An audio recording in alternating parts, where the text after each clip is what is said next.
Acer Plaza? 10-4 dispatcher, verify address. It's Acer Plaza. Repeat, Acer Plaza.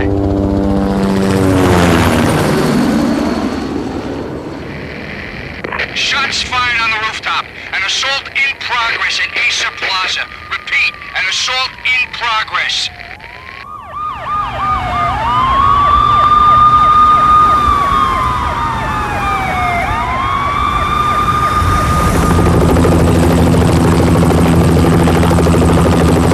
It's a war zone down here. 1085 dispatcher, need additional units. Additional units now. Officer in danger. Officer in danger. 10-5, please repeat. 10-5, all units, emergency. Officer in danger, Acer Plaza. Repeat, Acer Plaza, all units. They were all dead. The final gunshot was an exclamation mark to everything that had led to this point. I released my finger from the trigger, and then it was over. To make any kind of sense of it, I need to go back 3 years. Back to the night the pain started. I was still on the force back then. NYPD, Manhattan, Midtown North Precinct, Hell's Kitchen. So when are you coming to work for me, Detective Payne? You'd make me work undercover in some hellhole. Sorry, Alex. Michelle and the baby come first. See? My last smoke. It's bad for the baby. That's you, Max. A regular Boy Scout. See, Alex. Still on for poker Thursday night, right? Like taking candy from a baby. Life was good. The sun setting on a sweet summer's day. The smell of freshly mowed lawns. The sounds of children playing. A house across the river on the Jersey side. Beautiful wife and a baby girl.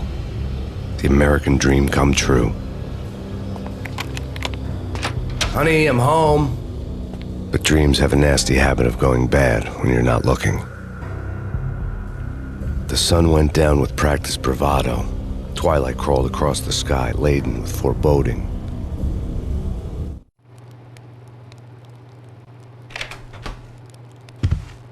Michelle, honey, anybody home? I didn't like the way the show started. They'd give me the best seat in the house, front row center.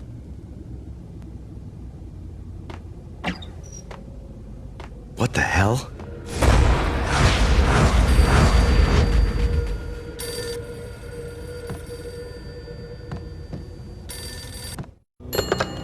Listen, someone's broken into my house. Call 911. Is this the Payne residence? Yes, someone's broken into my house. They're still here. You have to... Good. I'm afraid I cannot help you. Who is this? Hello?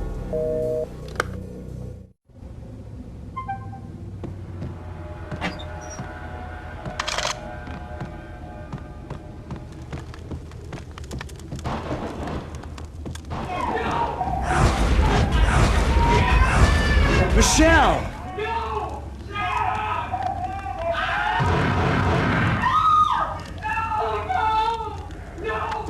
It's coming. Freeze! NYPD, drop it! Coming!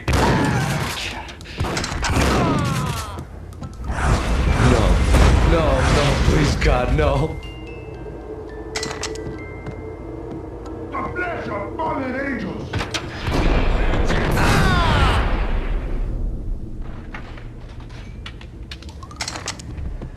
No, God, no, please, Michelle. Oh, baby.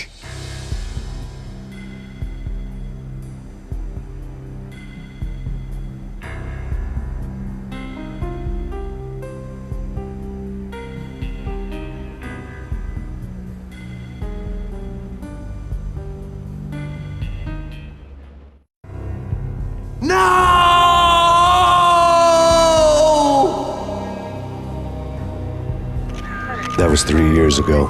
Everything ripped apart in a New York minute. The killer junkies had been high on a previously unknown designer drug, Valkyr, V.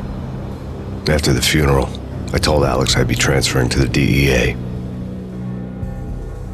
It took us 3 long years to get a break in the Valkyr case. Then, finally, 2 months ago, a dime dropper tipped us off that Jack Lupino, a mob boss in the Punchinello crime family, was trafficking. I went undercover. Infiltrated the worst mafia family in New York. I came in from the cold and the dark. Outside the city was a cruel monster. I've been slowly working my way from the small time to the big fish, trying to get to the source of the drug. Alex and BB were my only contacts in the DEA, the only ones in this decrepit city who knew I was down here. BB here. Something urgent has come up with Jack Lupino. You need to meet with Alex immediately at the Roscoe Street station. I hadn't had a face-to-face with Alex since I'd gone undercover.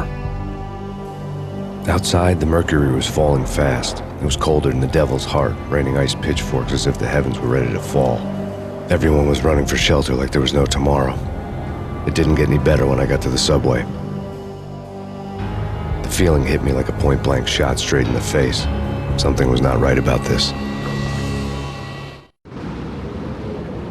My Beretta stirred nervously under my coat, but the train doors had already shut behind me, and I was in for the ride. Next stop, Roscoe Street Station, and Alex.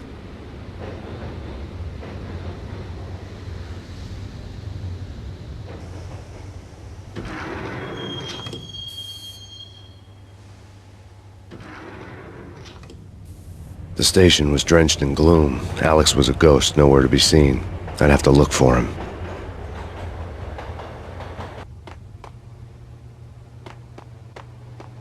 The gate was locked. Alex wouldn't have set up a meeting at a closed station. Something was off.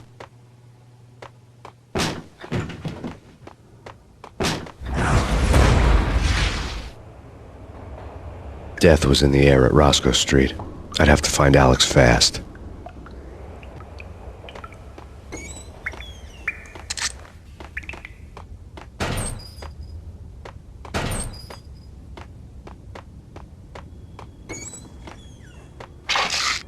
Pills would hold the pain back for a while.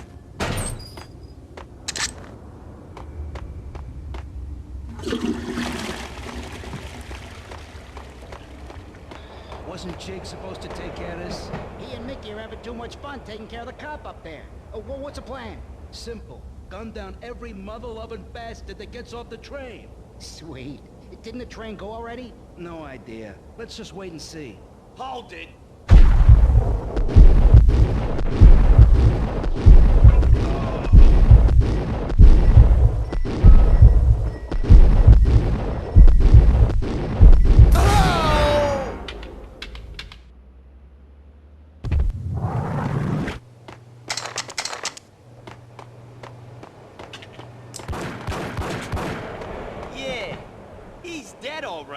Hey, it's me you're talking to. What the hell?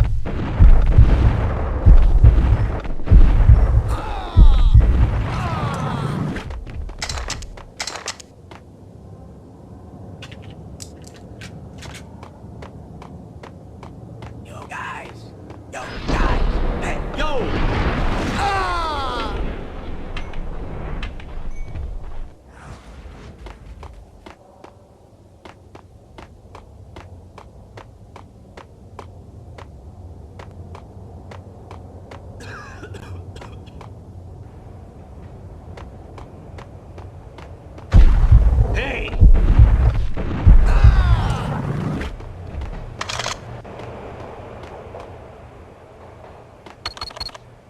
The security panel let out a mocking cackle. I'd need the right code. That's big. That's big. Hey,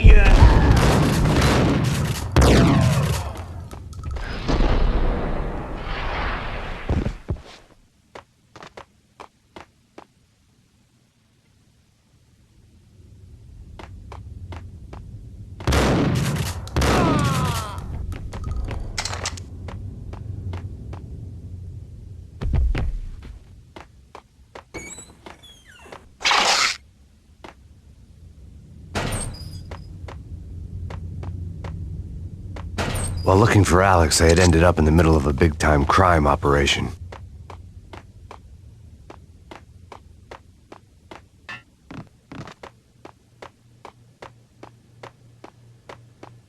Kiss it goodbye.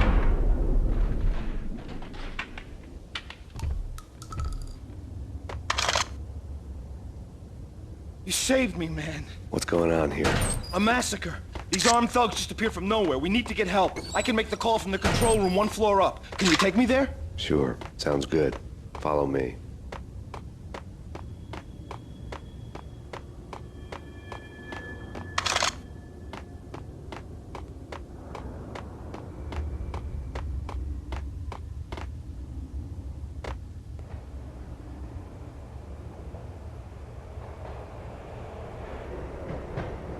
Home free. This way. Look out!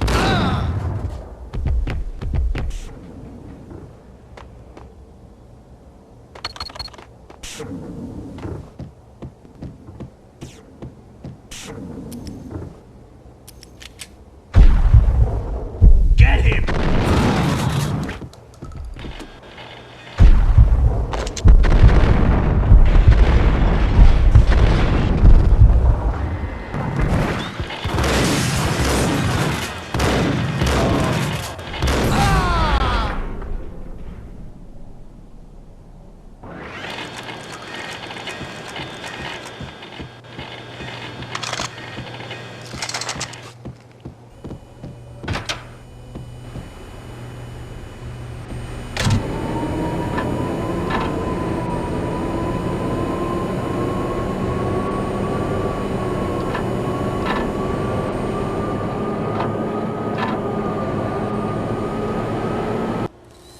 The train lit up like a Christmas tree.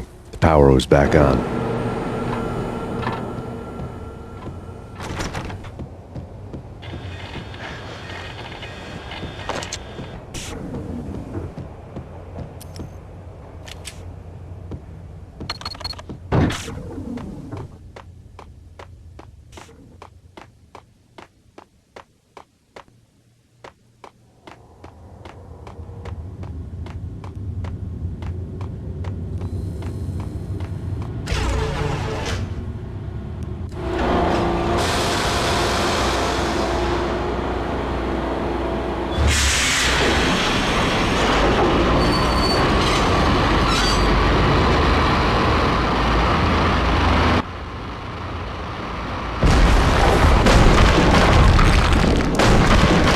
So much for being subtle.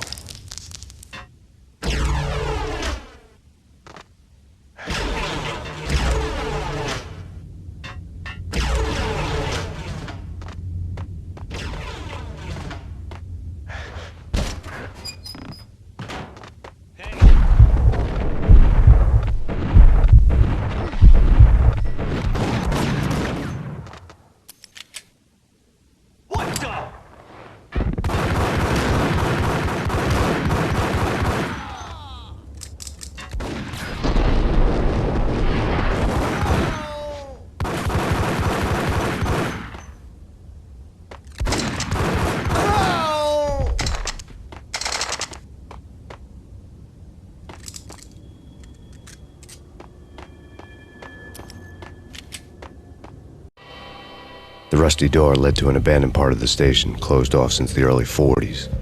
Something big was going down at Roscoe Street. Maybe that's why Alex had wanted to meet me here. Maybe not. One way or the other, I was going to find out.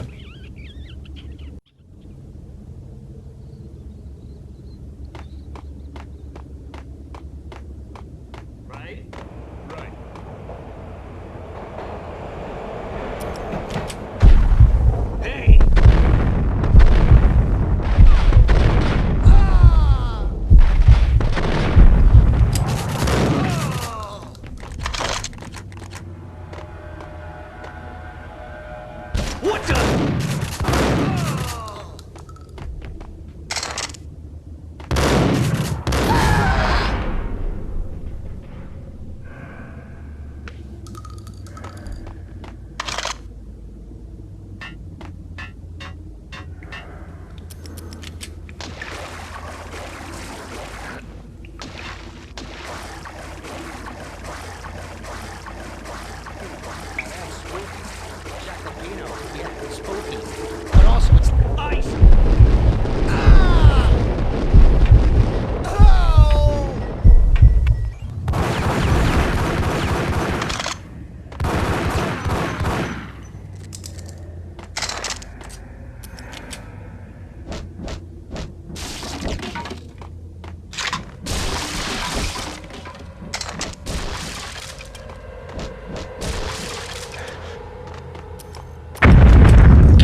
door had been welded shut ages ago and the bomb was missing a detonator.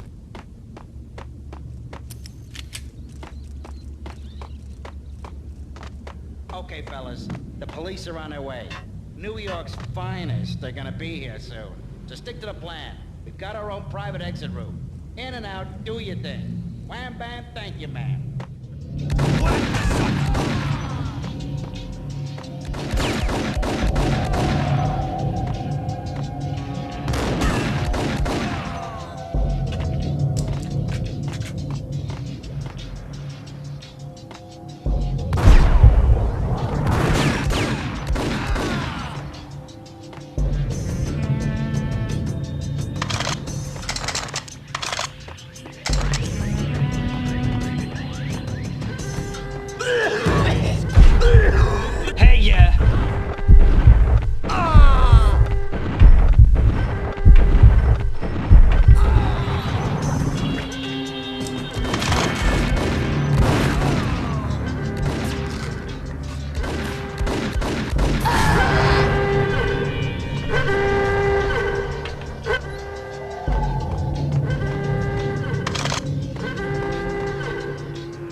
Thank you.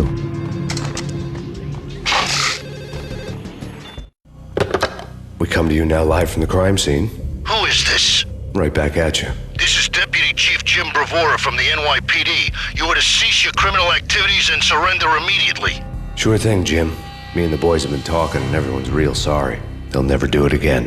Who the hell is this? Being placed at the scene of a bank robbery wouldn't have tipped the odds in my favor.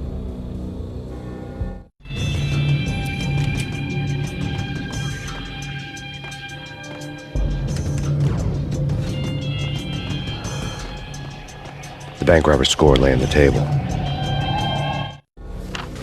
The bank robbers have been after Acer Corporation bonds. The Acer success story had recently been on every channel and on the cover of every magazine.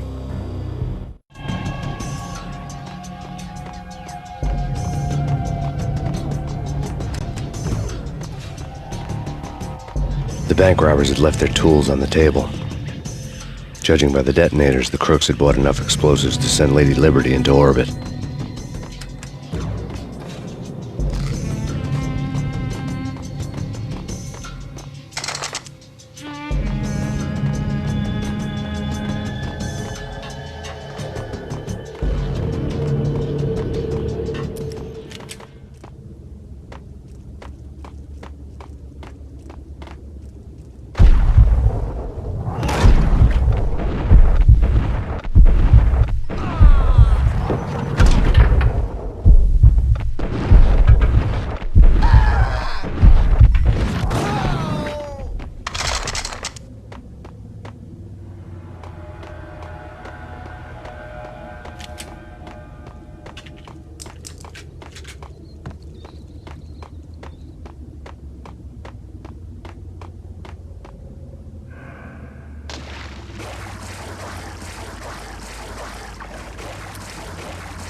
Hold it! Max! Jesus, you almost gave me a heart attack! I nearly shot you! Alex, I'm glad to see you. What the hell's going on? There are more corpses here than at the city morgue! It's an armed robbery, a tunnel job straight to the Roscoe bank vault through the old station wall. Is this why... This is Lupino's gig? This is Lupino's doing? Lupino's men? Really? You sure know how to pick a place? Can you get through? No, it's locked. We gotta get out of here. If it's Lupino, it's... Alex? Alex! There was nothing I could do. He was dead. I could tell by the empty, accusing stare of his eyes.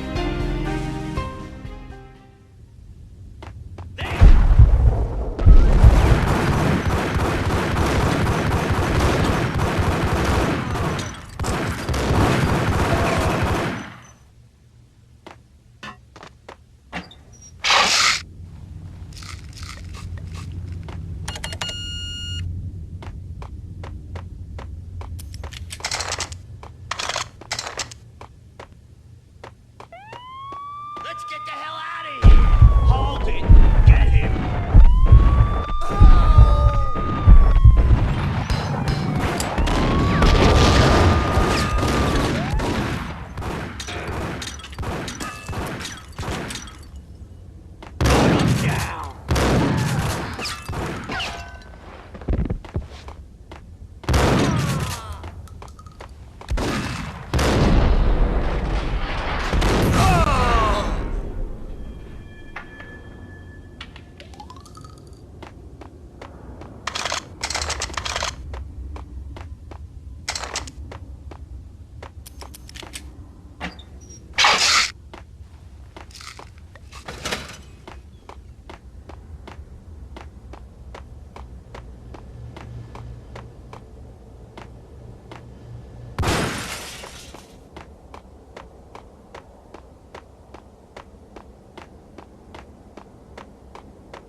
Alex had kept me relatively sane for the past 3 years.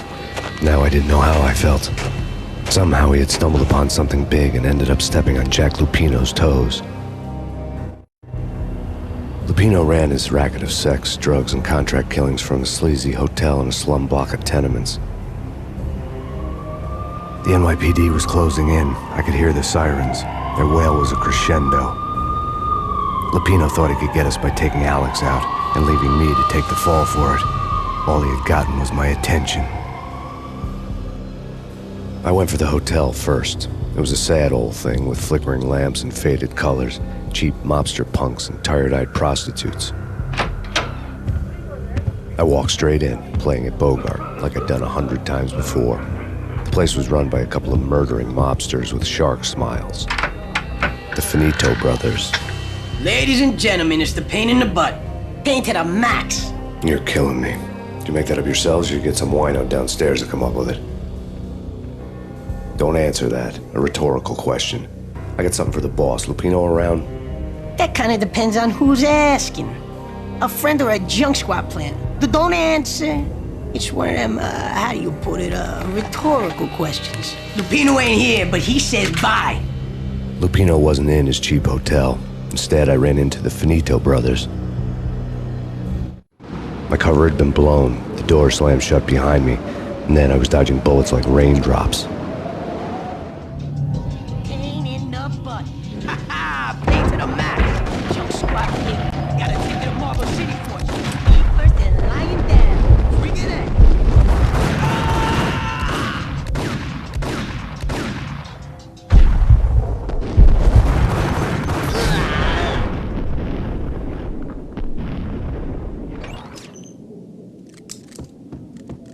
A letter on the desk caught my eye. Bosses! Everything all right? Bosses! Joey! Vigili! I had met Lupino only once. The gangster ran all his rackets through his right-hand man, Vinny Gagniti. Gagniti was a high-strung whiner on the verge of breaking apart, like an overamped Energizer bunny. He had the brains to run the business, but he lacked the balls, always falling short. taking his frustration out on underage addicts and call girls. The V deal goes down at your hotel. Jack's exact words, quote, "Vinny, you're in charge of this one," unquote. Rico Muerte's coming to see it through. Anything goes wrong and everybody's gonna get dead, goes double for you. Treat this guy real good. Anything he wants, you give him. Don't screw this up or you're finito, finitos. A V deal meant added security, locked doors, and lots of nervous thugs with itchy trigger fingers. I'd seen nothing coming in, but that didn't mean it hadn't been there. Rico Muerte was a regular Kaiser Soze, a spook story told to keep the apes in line. 313. The Finitos had scribbled Muerte's room number on the note's margin. You're right in there? They're not answering. Call the others. Tell them to come quick. Okay, but we can't wait for them. We gotta go in now. Bosses, we're coming in. There he is.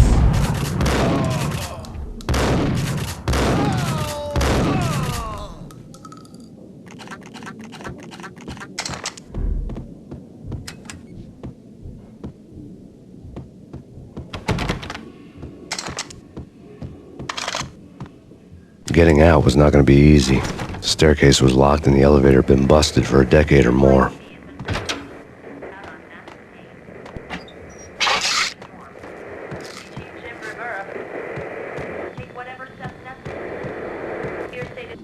In his press conference today, the mayor stated that Valkyr represents a clear danger to New York and called for drastic actions to eliminate the problem. On today's top story, the Valkyr crisis worsens with the murder of DEA Special Agent Alex Balder. Special Agent Balder had been shot repeatedly from a point-blank range. The gunman has been identified as Max Payne. The noose is sure to tighten around this fugitive criminal as more NYPD units join the search to apprehend him. I had just gotten my 15 minutes of fame.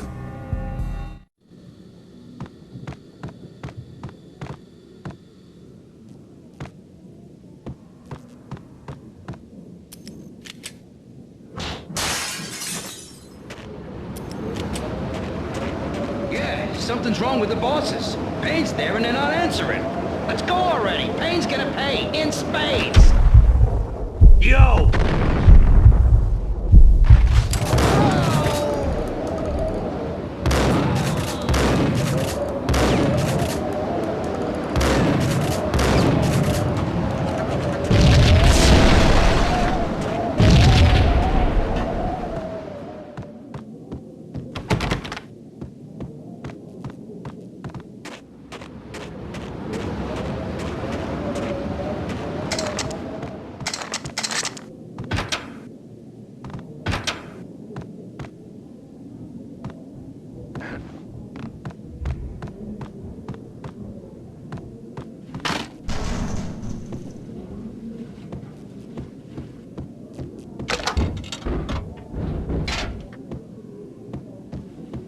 What the?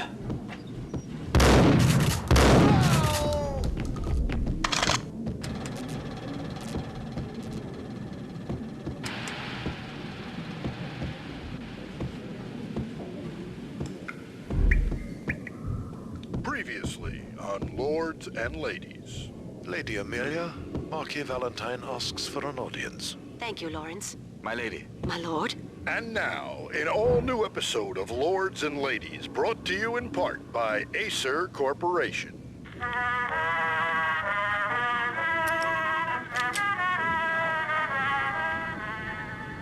My lady. My lord. My lady, there is a matter of great importance I must bring to your attention. My lord, there is? Indeed, my lady, there is indeed.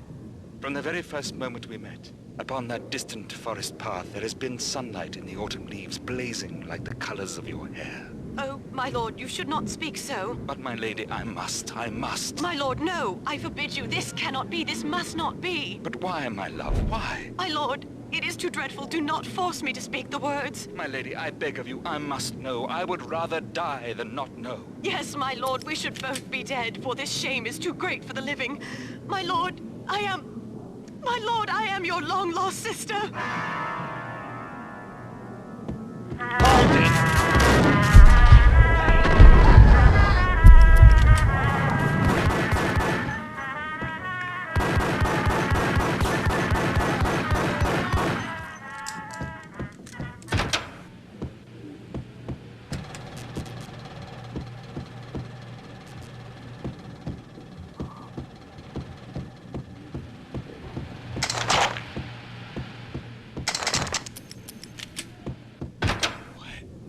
V-head junkies could go off without a warning. I had to be careful. Think I'm dead? You're gonna die.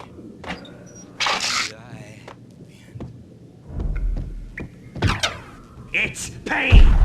Gun him down!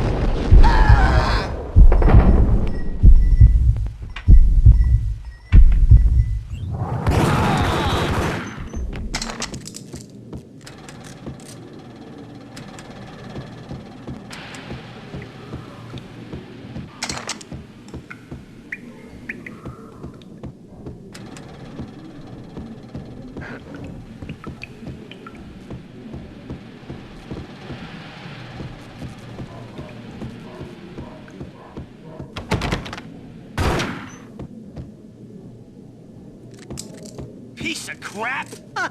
Oh, careful, it might kick back. Killer vending machine. Whack him!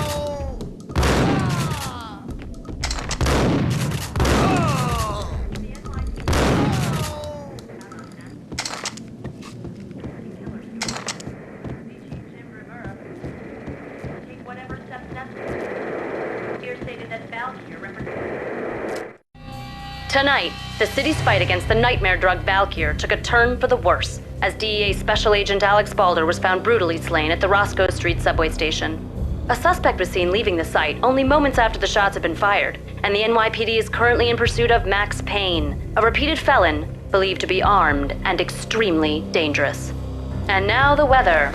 The worst winter storm in recorded history continues to pound the city. The NYPD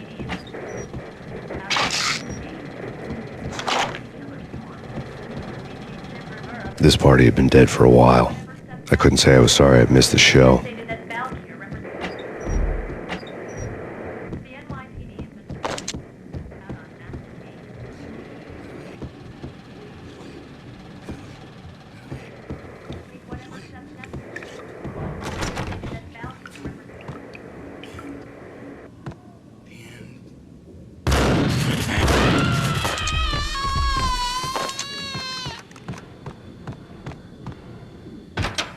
Ice 'em!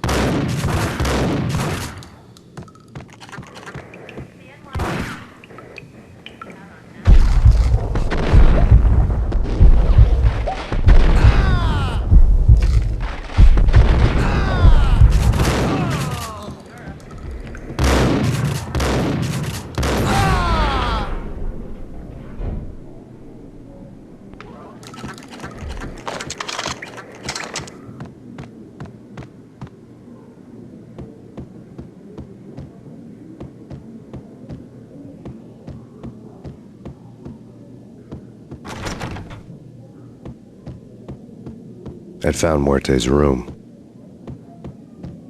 Take it easy! Gun him down!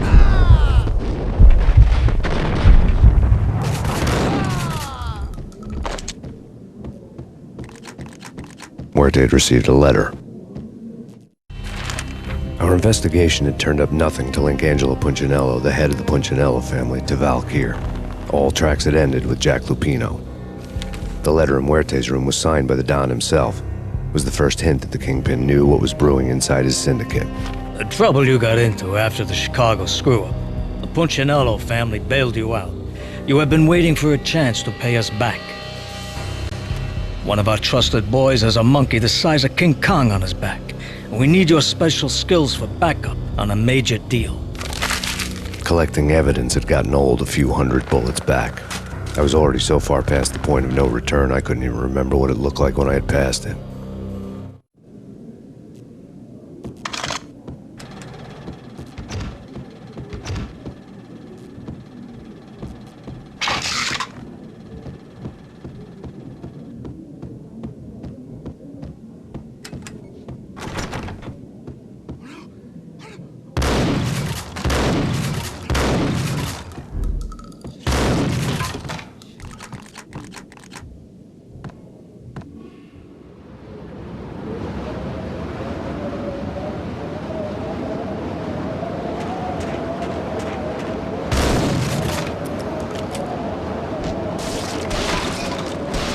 I didn't want to know what had happened here.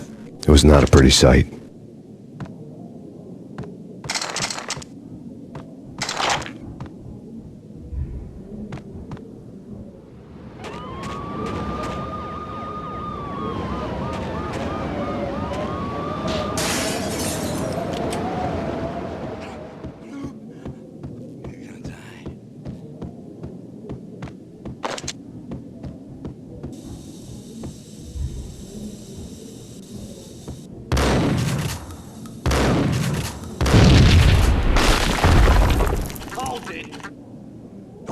God damn! I thought it was a bomb for sure. The Russian wouldn't dare.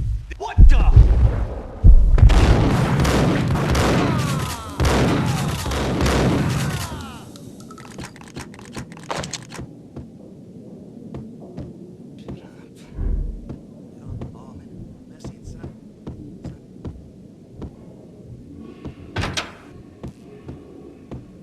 The hooker had left her diary on the table.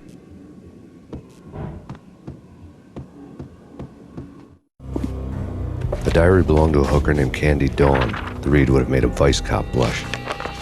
Had talks with the mystery hag over the phone again. Sent her the latest One-Eyed Alfred tape. As long as the hag keeps paying for the tapes, the old man could come every day for all I care. She had a nice sideline, making secret X-rated flicks of her clients and selling them to the highest bidder. It would get her killed if her V-fix for the day didn't do it first.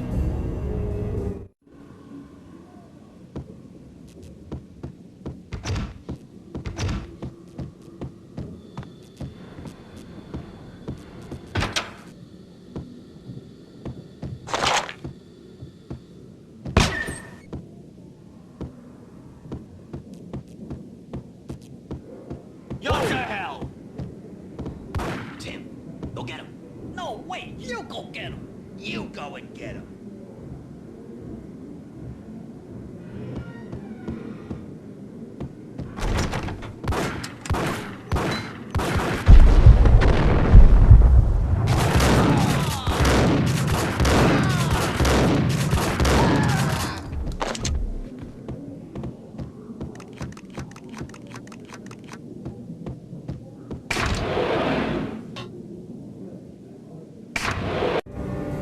The old service elevator rumbled down to the bowels of Jack Lupino's hotel.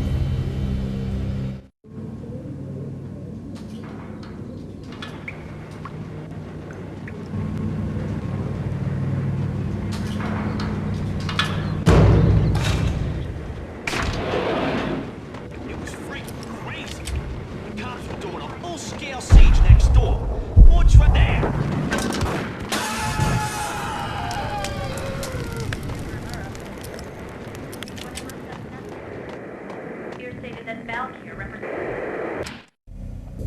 A winter storm warning is in effect in the whole tri-state area, as both freezing rain and heavy snowfall continue. Many roadways are already closed, and people are advised to stay indoors. The severe blizzard has ravaged New York for 3 days now, with no end in sight. We'd been snowed from the start in the Valkyr case. The forecast said there was plenty more where that had come from. But the snowbound city was on my side. Less chance of innocent bystanders getting caught in the crossfire.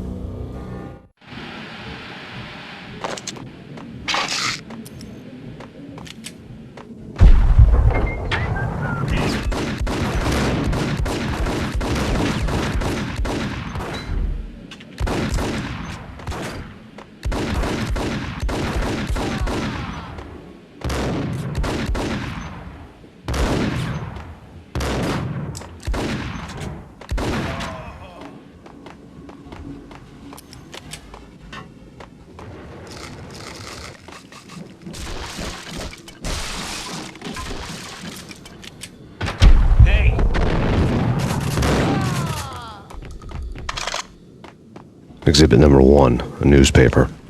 A dead man tied to a chair lay on the boiler room floor. Captain Baseball Bat Boy has an unbeatable track record in superhero death matches. But a 6-pack of root beer gets me every time. The murder weapon was a baseball bat, now lying in a pool of drying blood next to a newspaper folded open on a Captain Baseball Bat Boy comic strip.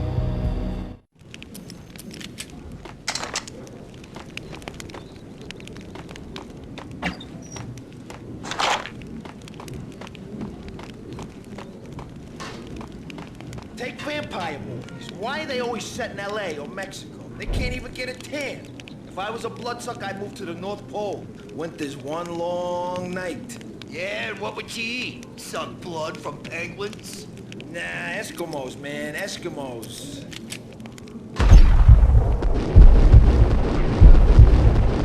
Got him, Jack.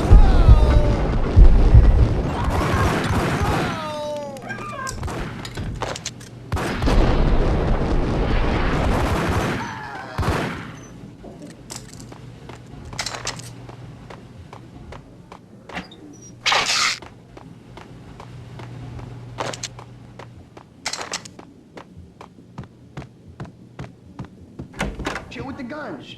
Trust me, you don't want to piss Muerte off. Gentlemen, let's do business. Green for green. Cheers at green-eyed angels.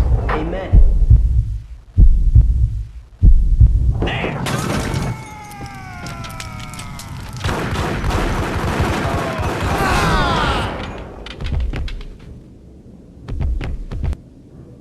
A lifetime ago, this would have gone down as a narcotics arrest.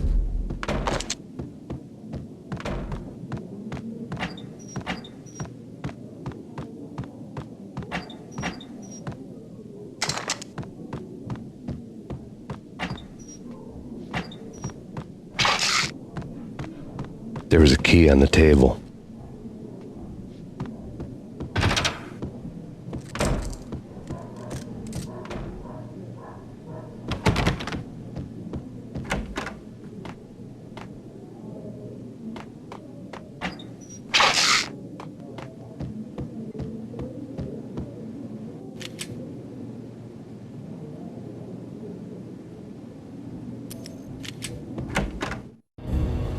Two mad dog killers, ready to murder each other. They step into the next room, and I'm thinking, now they're gonna do it. But no. They sit down in front of a TV and solve their differences with the Kung Fu fighting video game. I tell you, Candy, I was so depressed, I strangled them both with the video game cables. Oh, Rico, you're so bad. I am, ain't I? Rico Muerte, big-time hustler. Who the hell? It's that cop. Muerte went for his gun.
The antique switchboard was still in use.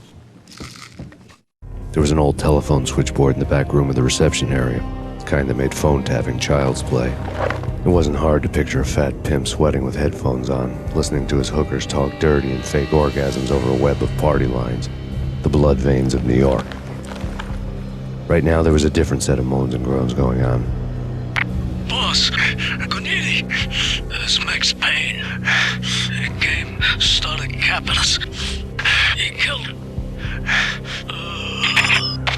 Are you freaking kidding me? He's just one lousy cop. You better be freaking kidding me. Whack him. What's the freaking problem? Hello? Answer me. Hello? The word was out. A deadly virus released into the city's corrupt circulatory system. Something wicked this way comes. Max Payne at large.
Turn around, walk away, blow town.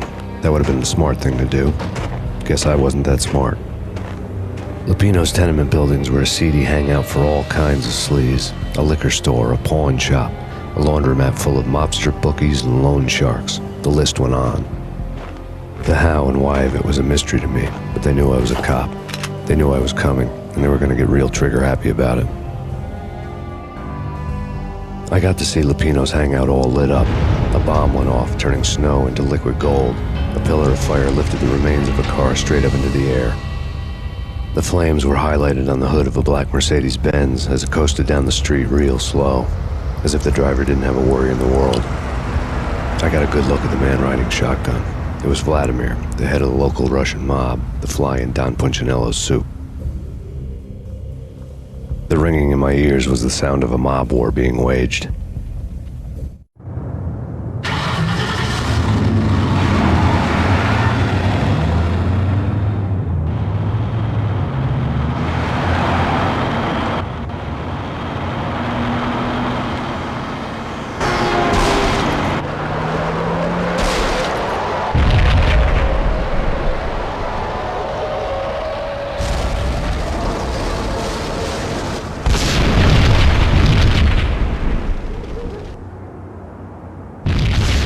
Another bomb exploded inside the closest slum building. It was a lucky break.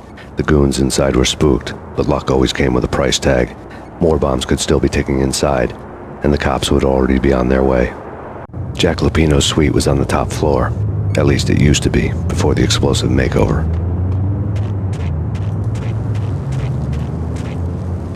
I don't know, man. I don't know. Hey,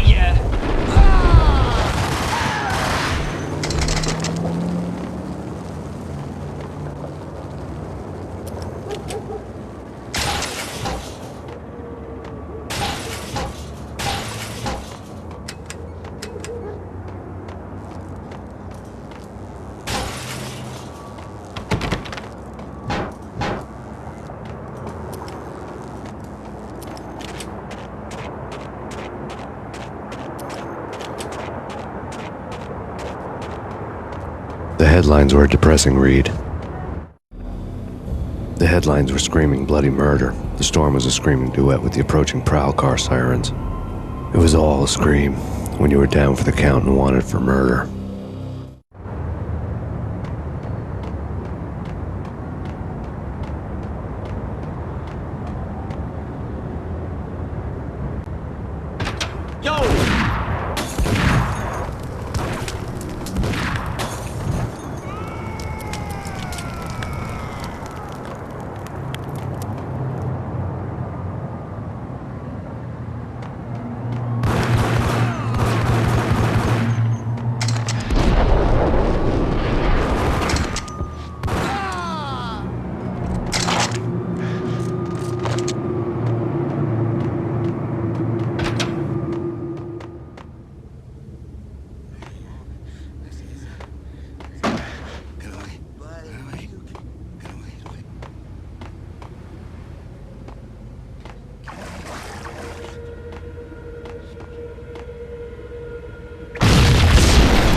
The whole building was rigged with explosives.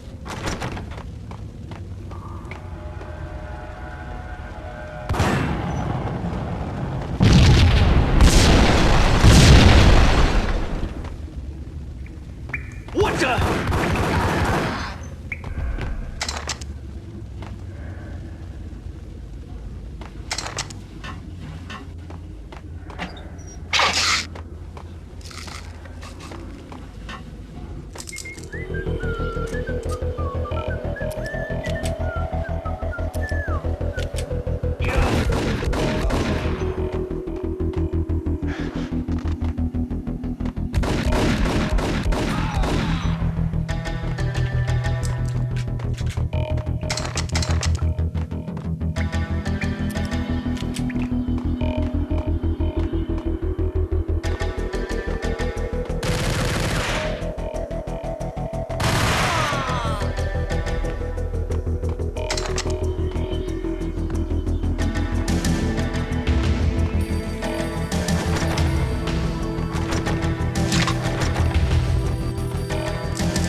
A beaten-up phone in the entrance hall was ringing. It could have been just a junkie in need of a fix, but it turned out to be something more sinister than that. Am I speaking to Mr. Payne? Who wants to know? My name is Alfred Woden. You must hurry. The police are on their way. Tell me something I don't know. They know you're there. How? And what's it to you? I will contact you again. The cops arrived, sirens singing in the off-key harmony of a manic-depressive choir. I had a few minutes while the SWAT team would go through their usual routine. By the time they busted in, I needed to be long gone. Max Payne, this is Deputy Chief Jim Bravura from the NYPD. Drop your weapons and come out with your hands above your head.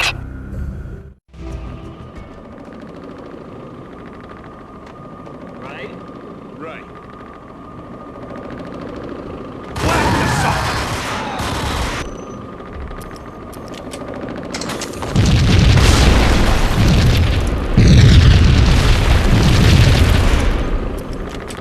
Someone had left a letter on the counter. Suddenly it all made sense. The bombs, the Russian mob boss making an appearance in person. Gognitti was his usual self, all talk and no walk. After our hit, the Russian has only a couple of guns left and they can be bought. There's no freaking way he has the guts to try anything after that. As it turned out, the Russian had plenty of guts. One thing you could count on, you push a man too far and sooner or later he'd start pushing back. There was a key on the shelf. Hold it right there. Surrender. Don't make us come and get you. NYPD.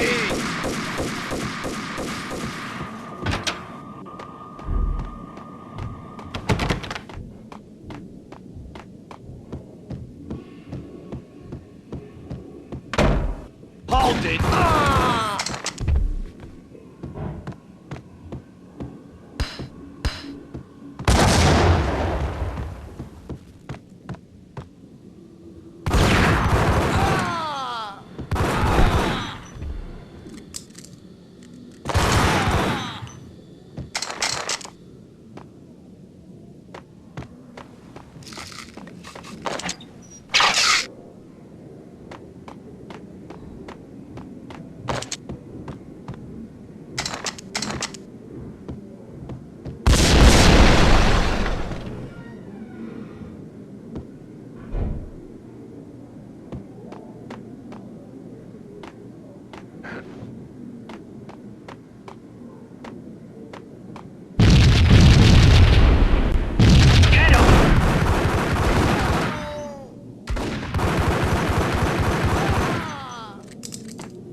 bombs that destroyed all the stairs up to Lupino's office. The alternate route led there by way of adjoining rooftops.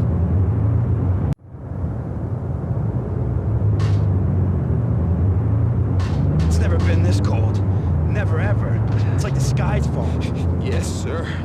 It's the end of the world as we know it. And I don't feel fine. I don't feel anything. Not a thing. I'm freezing my butt off.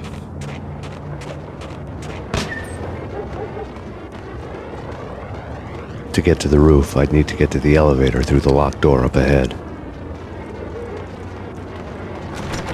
Pizza delivery. Never seen you before. Buzz off, Joker.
No, don't shoot. I... You know the clowns at the laundry? Me? No. You're no good to me then. What? No, the laundry, yeah. I know him, yeah. Get me in there. Okay.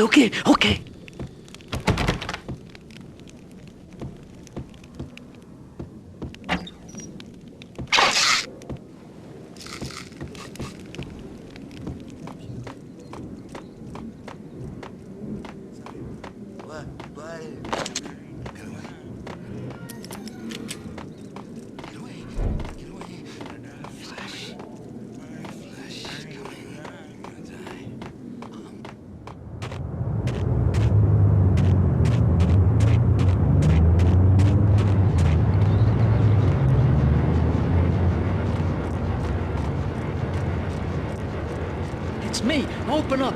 Let me in, quick. Not so fast. The password. John Woo. Come on. Okay, John Woo. All right. Come right in. It's a trap! It's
New York City is in crisis tonight, with reports of Valkyr-related gang war in the streets of the Bronx. Apparently, Max Payne, wanted for questioning in connection with the slaying of a DEA special agent earlier tonight, is waging a one-man war against his former partners in crime. Among the listed casualties so far are notorious mafia members Joey and Virgilio Finito, as well as Rico Muerte, himself a fugitive from the law, and a suspect for several murders in the Chicago area. The NYPD has been placed on full alert. A citywide APB has been put out on Max Payne.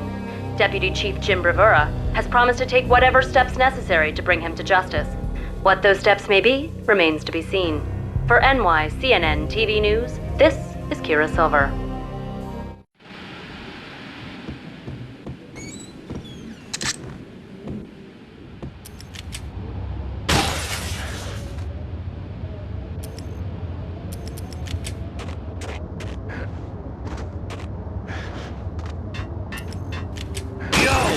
Address unknown. Gun him down! That's Payne! I don't want to go there. It's the last place I want to go. But that's where I was in the day. Only it's not me talking, but someone who looks the part down to the finest detail, except that he's evil. I'm hiding in the shadows, watching it all unfold. The flamingo speaks. He can speak here. It says, mirrors are more fun than television. That's mirrors are more fun than television.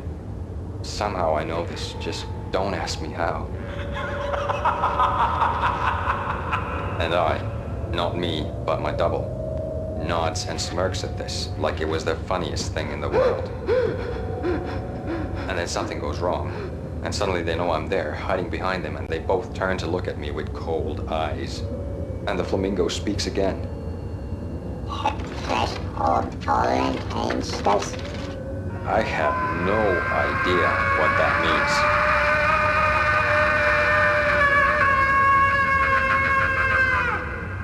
means. And that's when I always wake up to my own scream, in that brightly lit white hospital room, strapped to my bed.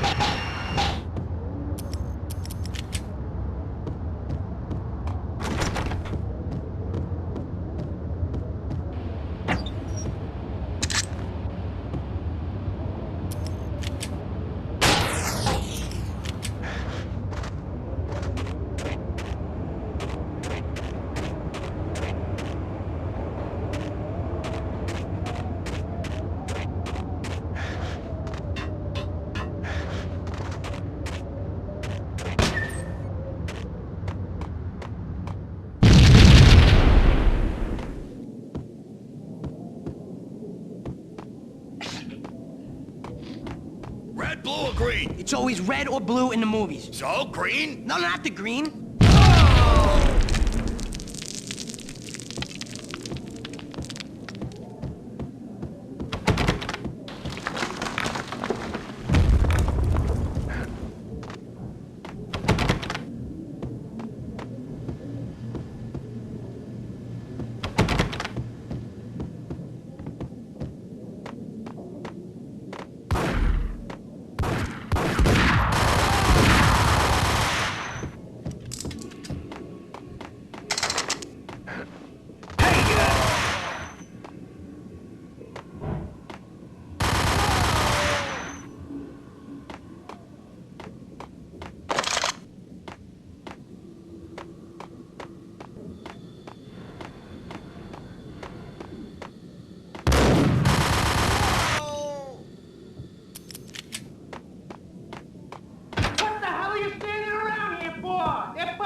You're doing nothing! What are you doing? This is war! Freaking war!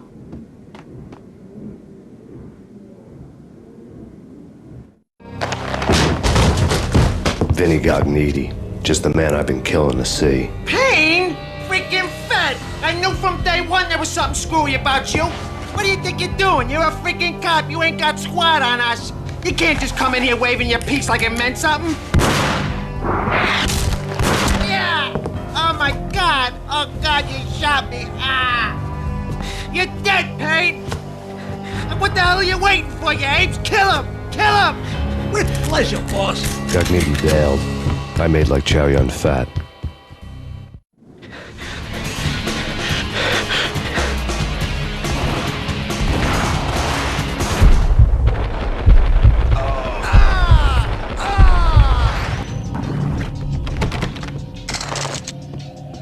A crumpled letter lay on Gognitti's desk.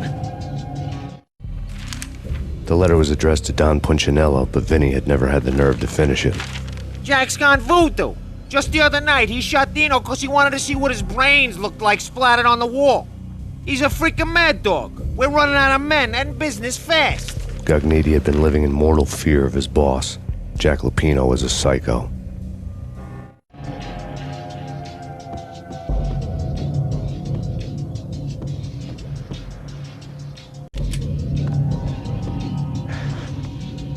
Vinny Gognitti was running scared. He could run, but with a bullet in his stomach like a broken bottle of Tabasco, he was quickly running out of time. He knew where his boss was, and I wanted to square things up with Jack Lupino. Gognitti would be moving fast. I don't know about angels, but it's fear that gives men wings.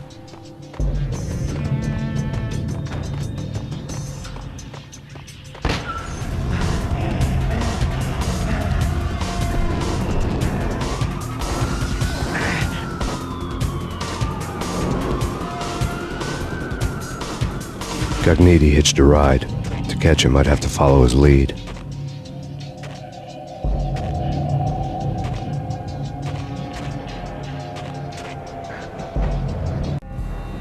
This was my second train ride of the night. The way it started didn't promise anything better than the last one.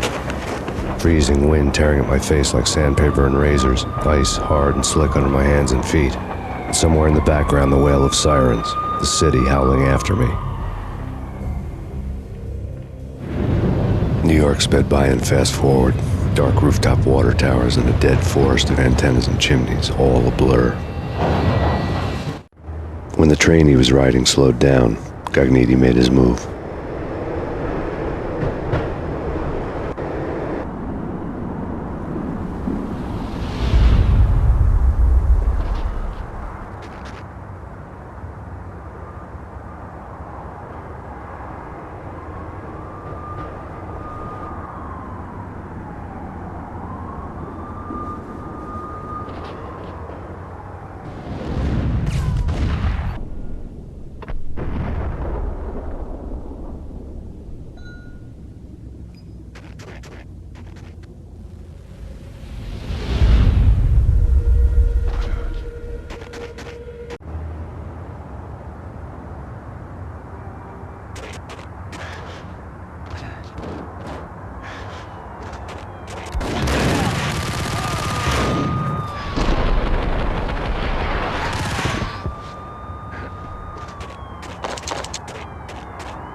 It's Payne! He's coming down the stairs! Shoot the bastard! Okay, boss, you got it. No problem.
Max Payne has nowhere left to go. We are very close to capturing him. You'll get a full statement then. Right now, I've got better things to do, ma'am. That was Deputy Chief Jim Bravura from the NYPD with no further comment at this time. Apart from his suspicious food habits, I figured Bravura to be one of the good guys. Fate had just dropped us on different sides in this. But when it came to capturing me, he was way out of his league. I had already ditched the cops a couple of rooftops back. For now.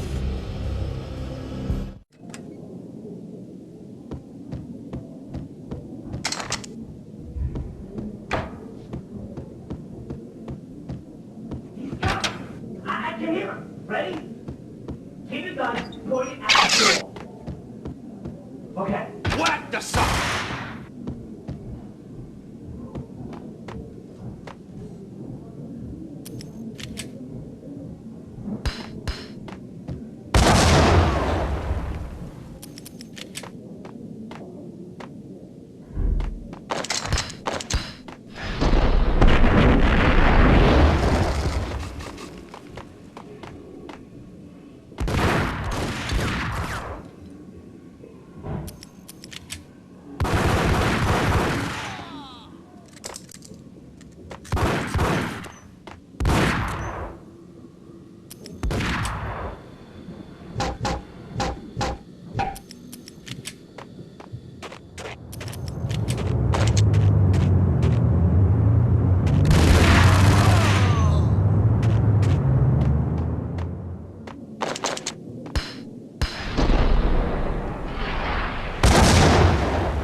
Open, goddammit! Payne! I'll kill you, you lousy freaking cop!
Gognitti ran out of steam in a dead-end alley with steam boiling out of the sewer grates like all the fires of hell were burning high beneath us. It was shakedown time. Where's Lupino? Screw you! Bad start, Vinny. Ah!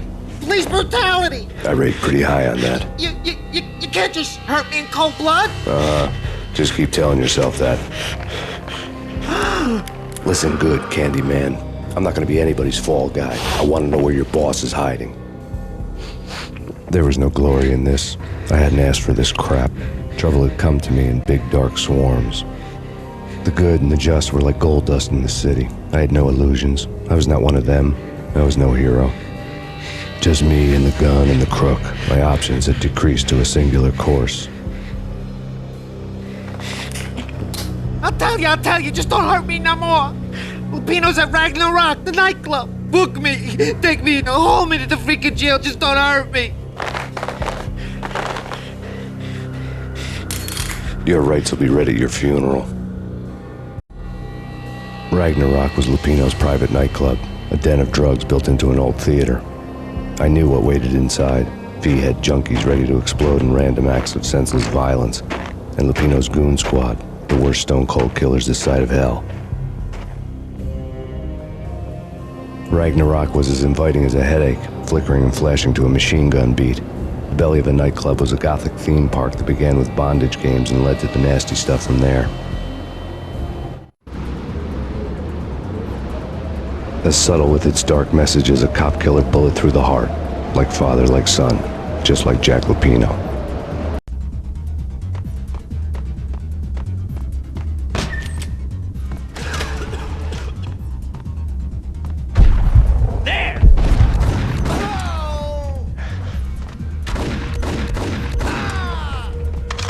The book had never been a bestseller. Given the setting, I was surprised to find that somebody had been passing time reading. The paperback was entitled The Age of Murder and Storm. The blurb on the back mentioned Norse mythos and Ragnarok, the end of a Viking world with a terrible winter that covered the earth in ice, when vile crimes were rampant and all humanity lost. I could see how somebody impressionable might get it into their head that we were at the end of time. I was also beginning to see what the nightclub and its owner were all about.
Books on the occult had been piled on the table. The room was stacked with light reading, such as Necronomicon, Witchcraft, and Paradise Lost. Old exotic titles like Malleus Maleficarum and De Umbrarum Reini Novum Portis. Books with pentagrams on their covers, all dealing with the occult and the infernal, lying between stacks of horror videos and a couple of Ouija boards. The only thing I could take seriously was the thought of Lupino taking it seriously. He had been spending a lot of time getting intimate with the guy downstairs.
backstage area led to Lupino's inner sanctum.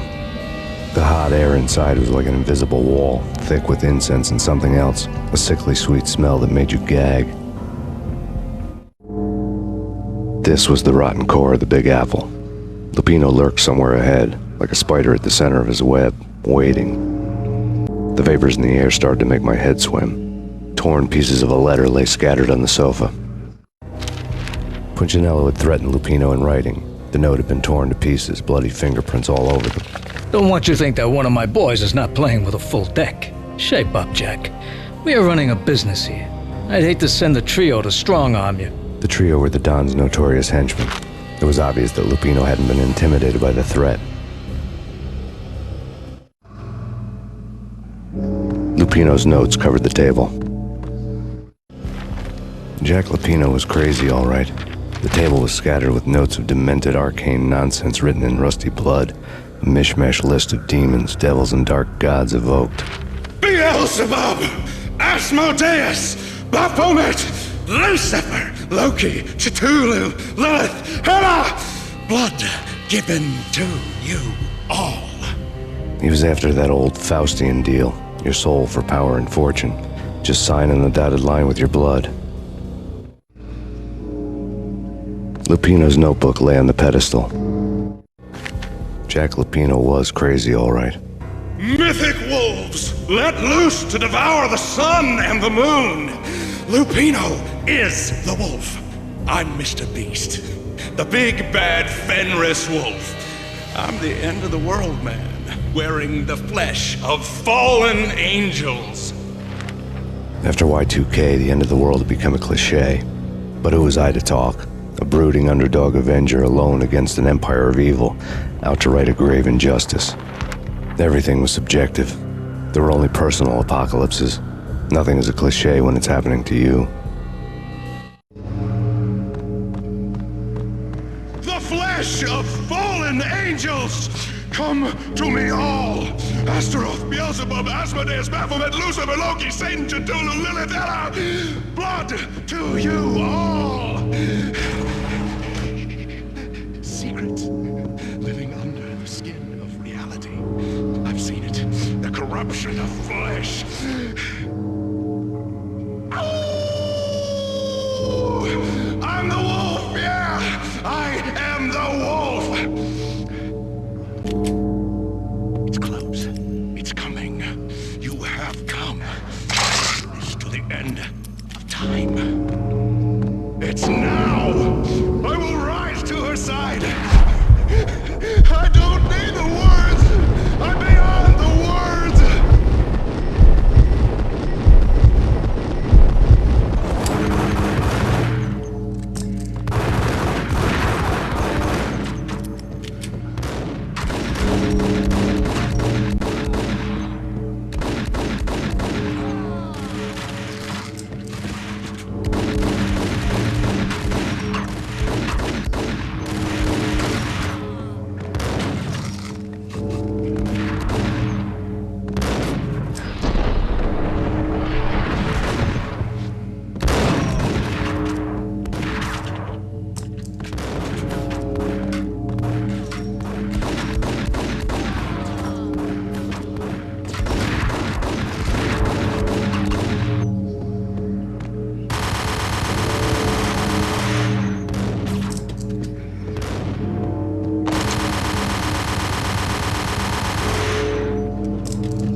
had known there'd have to be a catch in it somewhere, and this one was the Empire State Building of catches.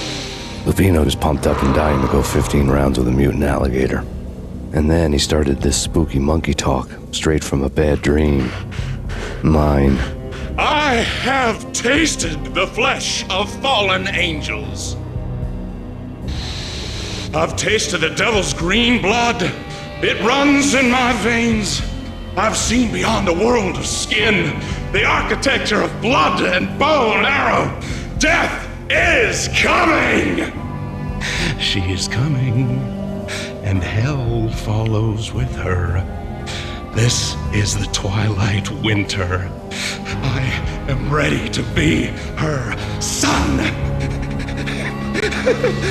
Her time is now, and all who stand in her way must die!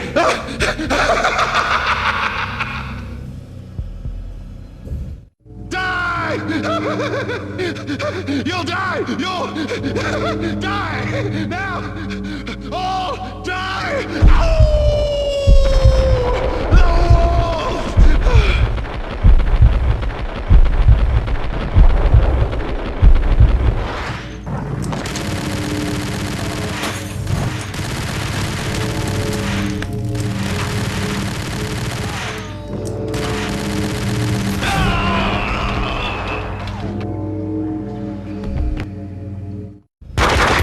Lupino finally went down. I wanted to make real sure he'd stay that way. V was a bad monster. Turned them into friggin' zombie demons from outer space. I think he's dead already. Huh? And that's when it happened. But dead or not, you've got the wrong guy. In stepped this knockout femme fatale holding a gun to my face. I returned the favor. Lisa Punchinello. Lisa Punchinello was the Don's wife. Mona Sachs. Lisa's evil twin. Your safety's off, evil twin. You might hurt someone with that gun of yours. Lisa's the damsel in distress. I'm the professional. I'd blow you away without batting an eye. Sure, and you can check out my credentials splattered all over this joint. Jack couldn't have framed you. Not the state he was in.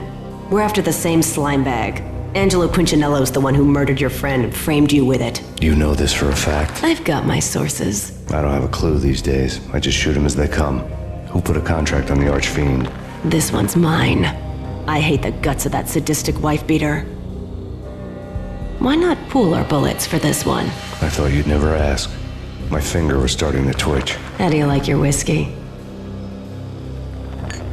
I'm easy, as long as you don't try to slip me a Mickey. You're a real angel, Max. It was good stuff. Tasted sweet as honey going down. Nothing personal. Can't risk you going berserk and getting Lisa killed.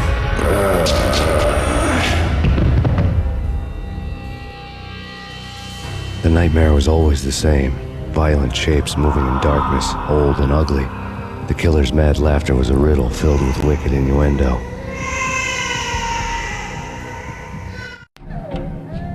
Somewhere, the baby was crying.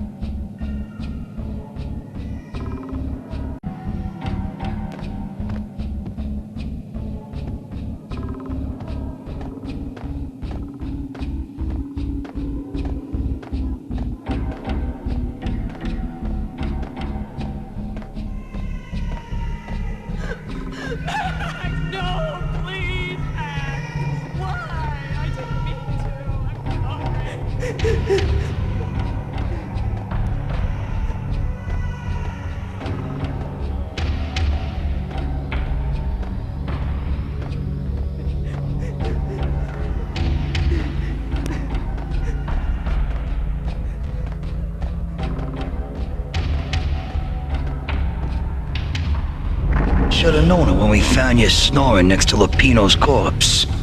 A comedian, huh? The pictures were filled with good old times. Alex and I had a few moments of glory between us. Crime-fighting comrades, the best in NYPD DEA collaborative team. Good-hearted macho bullshit like that. I would have given anything to have him here as my backup. No such luck. No luck at all. Michelle looked at me from the Payne family. Happiness captured in a Polaroid moment. I had thought it would last forever.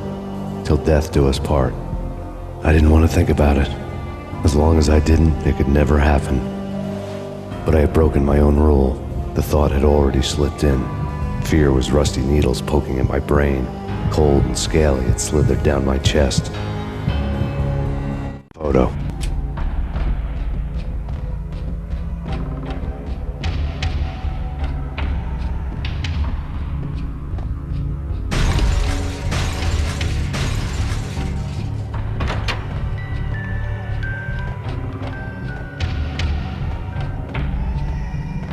I really love to watch cartoons.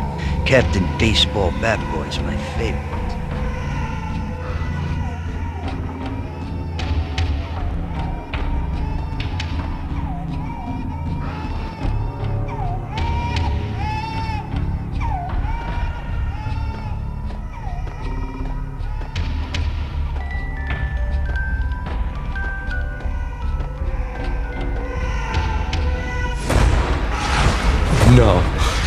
No, please God, no.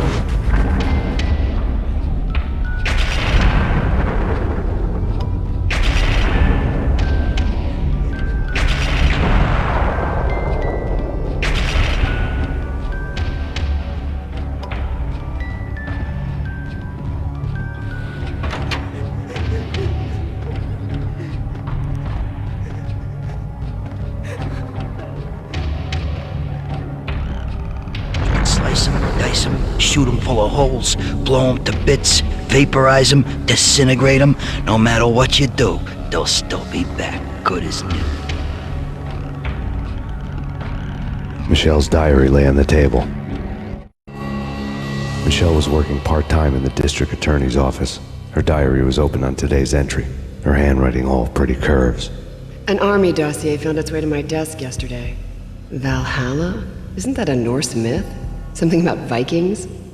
I tried to tell Max about it, but he was busy, that cute frown on his brow. Guess it's nothing, just a mix-up at the courier service. From now on, I would always find time for her. It was a hollow promise. Too little, too late.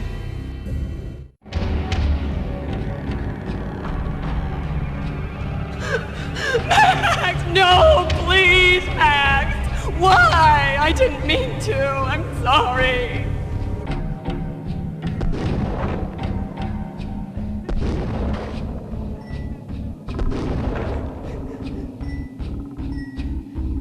Murderer! You killed her! Nothing like that ever happens in the real world.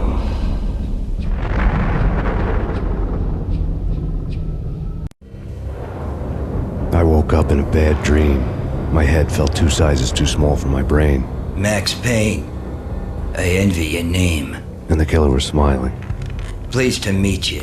I'm Frankie the Bat Niagara. Niagara, as in you cry a lot?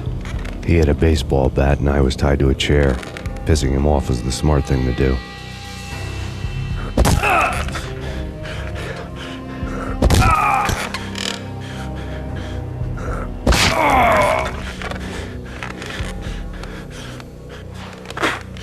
Nothing wrong with a little laugh now and then. Take me, for example. I love to watch cartoons. Cartoon violence is a fascinating thing. Let's take a break. I need to take a leak and maybe grab a cold one at the bar. Don't worry. I'll be back to finish this off. And then, it's checkout time. You play, you pay, you bastard. He swaggered out, and the door clanged shut behind him, locks clicking into place. Everyone makes mistakes. Mine hadn't been to crack jokes about the goon with the bat. He'd have cracked my skull regardless. It hadn't even been to trust a girl with a gun. I had blindly gone after the first bad guy on my hit list when I should have been aiming further up the ladder, at the head of the Punchinello family. I couldn't bring myself to be pissed at Mona. Guess I had a soft spot for a pretty face.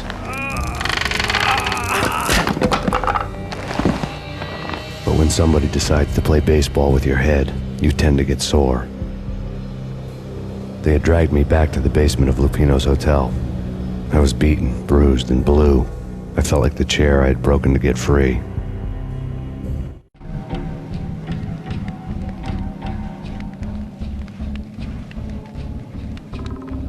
All I had was Niagara's bat, sticky with my own blood. Without a gun, I'd be no match for Frankie's men. I'd have to play hide and seek with them. It's Frankie's turf. We'll take care of it. It's Frankie's turf. Yeah, I know that.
Things were fast going from bad to worse.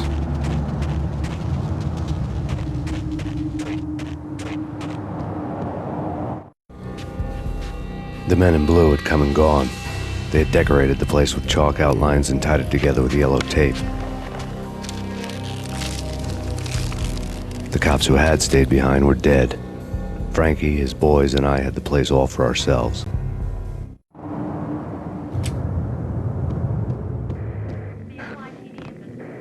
Just forget about it. Just forget about it. Hey, just forget about it. That crazy witch, you should have heard her. She was a real scream when the boys caught her trying to cap the Don. Oh, that's friggin' bad. To the trio? That's even worse than what Frankie's doing to that poor bastard downstairs. She's gonna take a long time to die. The mobster muscle on the phone was talking about Mona. Punchinello's trio were nothing but bad news.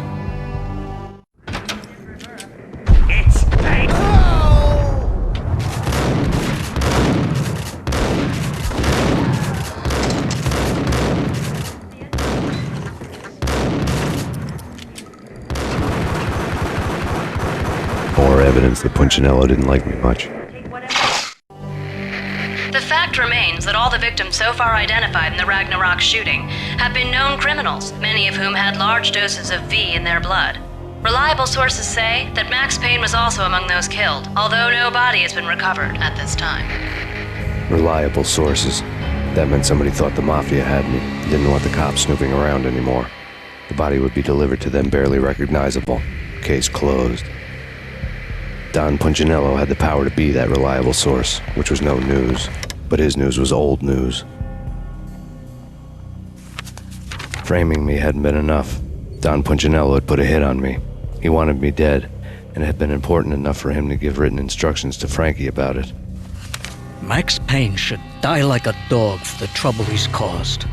Frankie, I know I can trust you to give this matter the dedication it needs.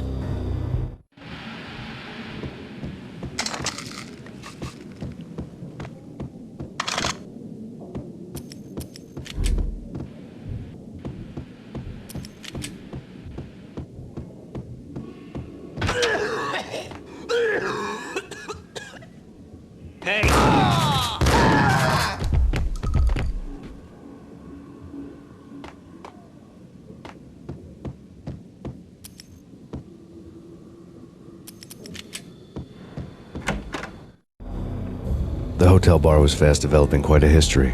True to his words, Frankie was there, having a beer. Jesus Christ. How the hell did you get loose? Got bored waiting. Thought, what the hell, we could just as well finish this here.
Thank you. You've been a lovely aunt. Had enough? I don't play with girls anyway. Unfair! I spotted the tail as soon as I left the hotel. A big black Mercedes. I'd seen the car before. That time it had heralded impressive explosions. Vladimir was back. Bang! You're dead, Max Payne.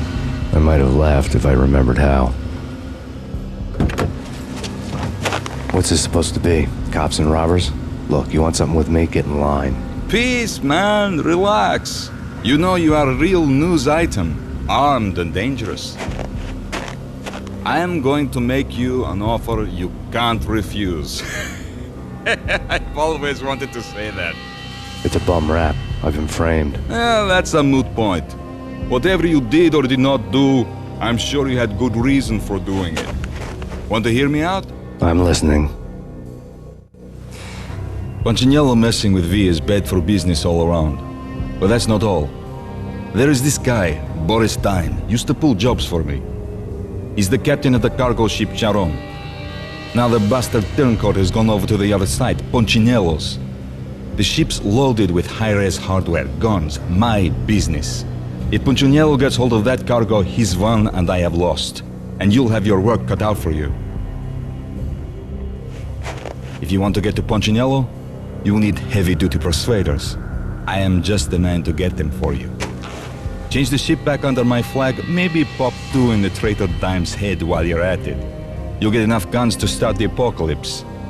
You in or out? Let's get this show on the road. Vladimir was one of those old-time bad guys with honor and morals, which made him almost one of the good guys. None of us was a saint.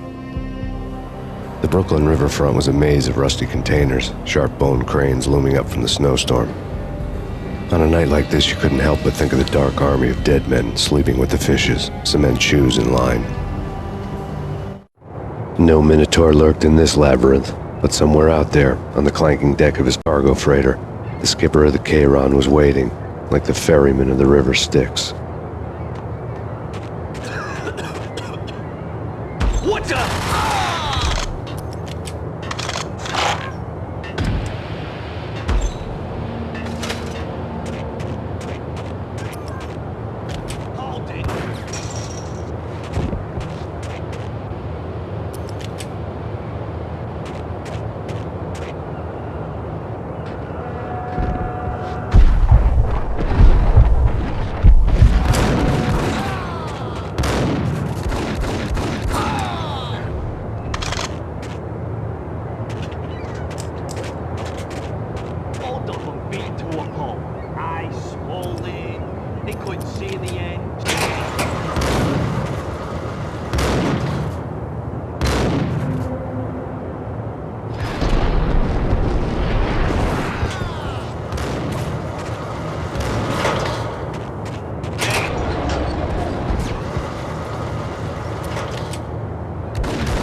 I doubted the letter was a receipt. Rico Muerte had come to town to do more than just sort out family troubles. Exhibits number 1, 2, and 3. Briefcase of money, a sniper rifle, and an envelope with one word neatly printed on a folded piece of expensive paper. Mayor.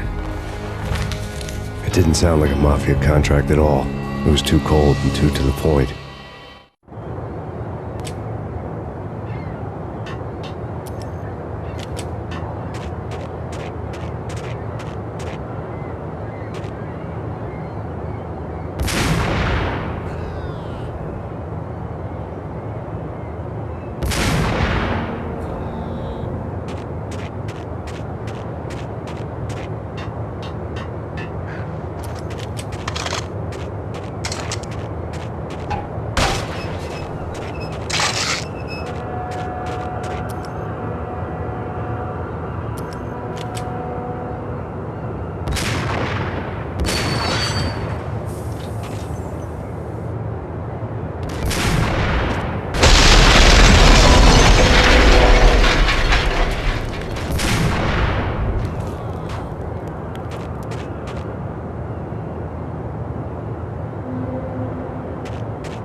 I had found Boris Dime's ship.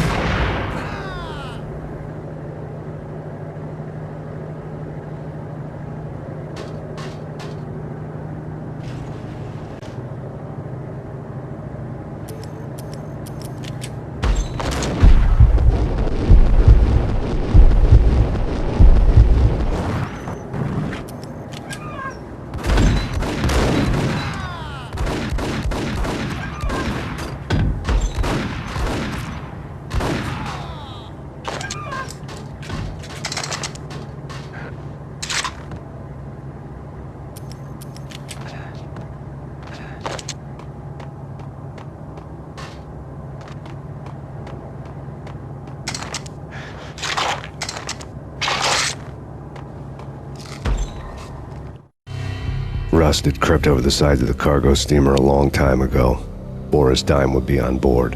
I'd have to smoke half of his crew to even get near the gangplank. The guns were probably being kept in the hold, buried amidst the rats and oily water.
Angie, tell me, how much did Dime cost you? I bet it was more than his name. Max Payne. Right the first time. You're dead, punk. You sure you're not confusing me with Boris here? But you are right, of course. Pretty soon we should get together and have a talk. You son of a... Pissing Punchinello off was a dangerous game, but when people get mad, they make mistakes. I should know. That's where I wanted Punchinello, mad enough to trip over his own feet, preferably into a grave.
Did you get everything you need? Check.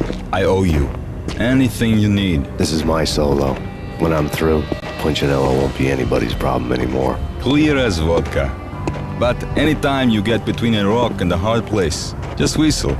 This could be the beginning of a beautiful friendship. You really get a bang out of this big-time gangster act, don't you? Even with all this firepower, I figured I couldn't get to Punchinello at his manor. I could only hope that he wouldn't pass a chance to hear me beg to see he's won. This is Max Payne. I want to cut a deal. Payne, you're a dead man. That's what everybody keeps telling me. I got your ship and her cargo. I want to meet. No pain, no gain. Capiche? You know my restaurant? Yeah, I know it. 1 hour. Punchinello's restaurant had seen better days. Snow was falling like ashes from post-apocalyptic skies, but that was outside. Things would soon get hot in the Don's restaurant. I knew it was a long shot, Angelo Punchinello actually showing up, but there was no crime in hoping.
Punchinello was burning to get me. The feeling was mutual. He was trying to put out my flames with gasoline.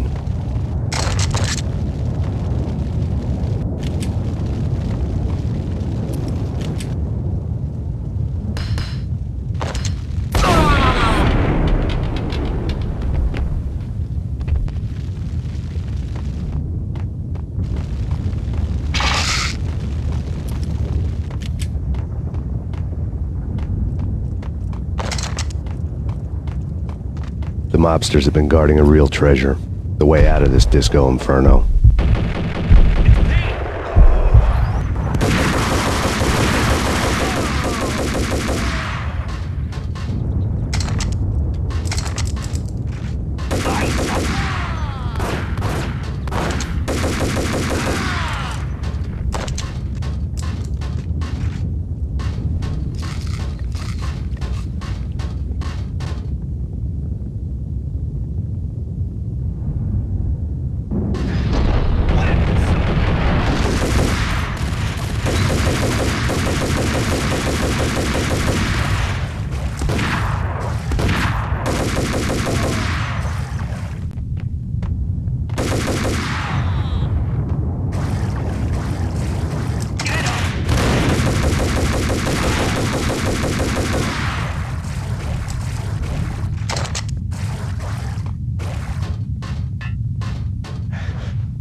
Vlad had seen my smoke signals. The Mercedes was revving to go, almost drowning out the Banshee well of the sirens. You coming? We'll drop you off at the Punchinello Manor. Sounds good to me. When this is over, look me up. I could use a professional like you. I'll keep that in mind. The night groaned with cold. The garden lights flickered nervously. In their light, the falling snow was dead white before the darkness ate it up. I had heard the stories. The trio were mad dogs. They'd have hung the heads of their enemies over the manor gates if the capo had only let them. Punchinello wanted pain. He'd see the pain. The trick in my situation was that there was no trick, no matter what the movies tell you. No rules, no secret mantra, no roadmap. It wasn't about how smart or how good you were. It was chaos and luck, and anyone who thought different was a fool. All you could do was to hang on madly, as long and as hard as you could. Someone had graciously left the back door open for me and killed the guards. My money was on Mona. I knew the trio would be standing between me and Punchinello. I had read their rap sheets, thick as phone books. No one would be walking out of here alive. The numbing cold of the broken night had followed me in. Upstairs, the trio tangoed down the manor halls to the silent rhythm of their murderous hearts. The blood of their victims rust on their lips. Vince Mignano, Pilot Providence aka Big Brother, and Joe Deadpan Salem.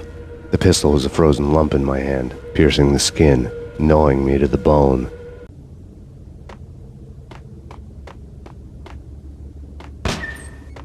In death, the thug had been promoted to mess. Someone hadn't enjoyed the Don's hospitality. Someone with a flair for the dramatic. Someone who had let herself out of a locked cell and past a couple of armed guards. My thoughts were on Mona again. I could only hope she was a good enough gambler to walk away while she was still winning, before she'd run into the trio.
It didn't take me long to run into the trio.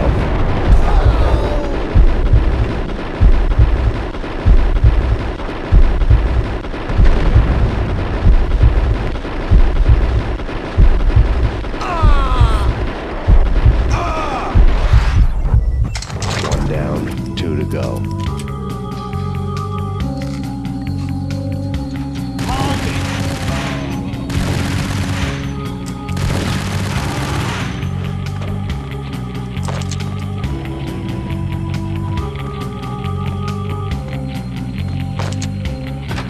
My fortune had been told. The word on Lisa Punchinello was that she was a bit of a witch. The tarot cards on the kitchen table fit the picture. They weren't my kind of cards, but I was willing to take a crack at the hand Mrs. Punchinello had dealt. The first card was the tower. Maybe that was supposed to be the manor. It got easy after that. The devil was the master of the house, and death was me, coming for him.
stopping him. This will stop anything. Take cover.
It was too late for her.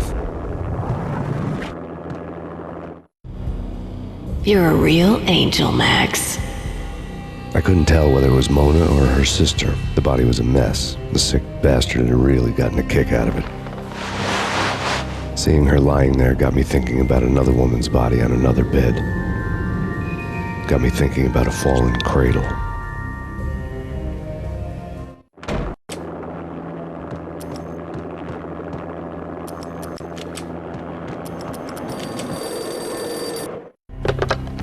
Max Payne. Talk to me. Alfred Woden. You've got company. An armed helicopter just landed on the manor grounds. You must hurry.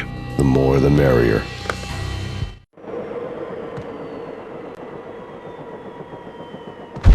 End of the road, Vince Mugnano.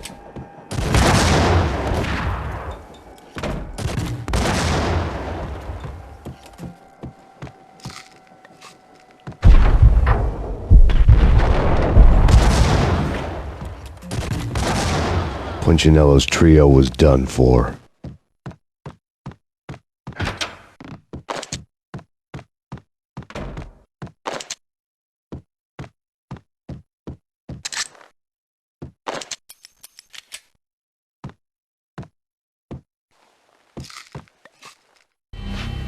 Outside my door.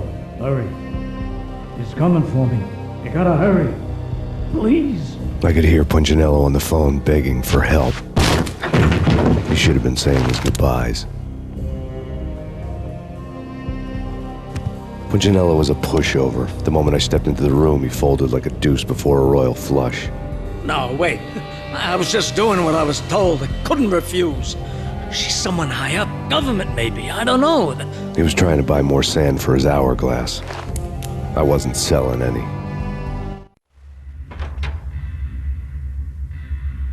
No, I told him nothing.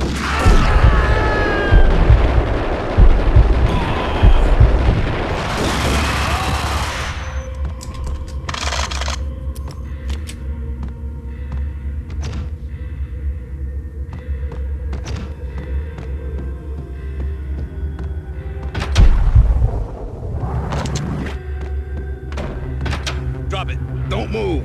Game over, Max Payne. I could tell when I was outgunned. It was time to take another beating. The mystery witch was a real barracuda. Trouble on dagger heels, a smoking assault rifle in her hand, and an army of killer suits behind her. How sweet. I get to kill two birds with one stone. Sooner or later, it was going to catch up with you. Mr. Payne, it's time to show you the benefits of my brew. Be a good boy now. You'd find that Lady Luck was really a hooker. You were fresh out of cash.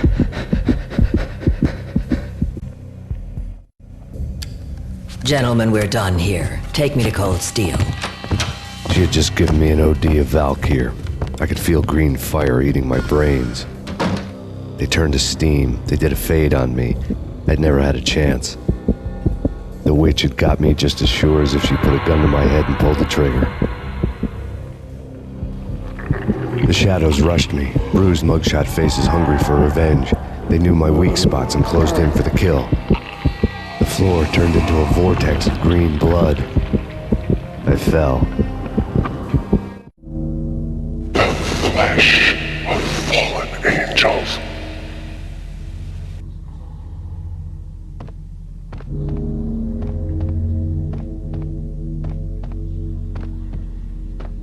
Who's there? Max? Max, is that you? Max? Where are you, Max? Please.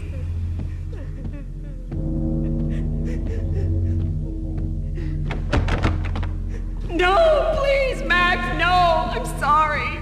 Please don't, Max, no, please.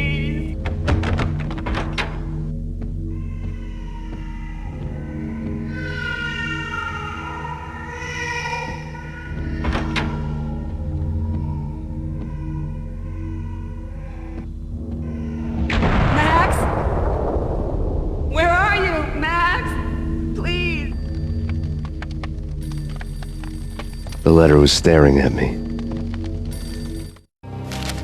There was something disturbingly familiar about the letter before me. The handwriting was all pretty curves. You're in a graphic novel. The truth split my skull open, a glaring green light washing the lies away. All of my past was just fragmented still shots, words hanging in the air like balloons. I was in a graphic novel. Funny as hell. It was the most horrible thing I could think of.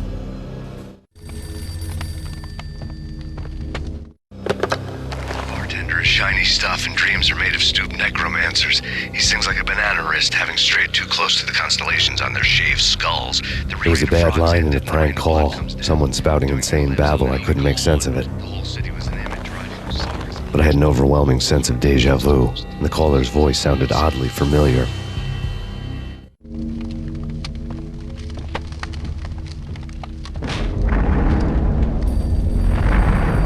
The weird piece of paper looked dangerous. There was something disturbingly familiar about the letter before me. The handwriting was all pretty curves. You're in a computer game, Max. The truth was a burning green crack through my brain, weapon statistics hanging in the air, glimpsed out of the corner of my eye, endless repetition of the act of shooting, time slowing down to show off my moves, the paranoid feel of someone controlling my every step. I was in a computer game. Funny as hell, it was the most horrible thing I could think of.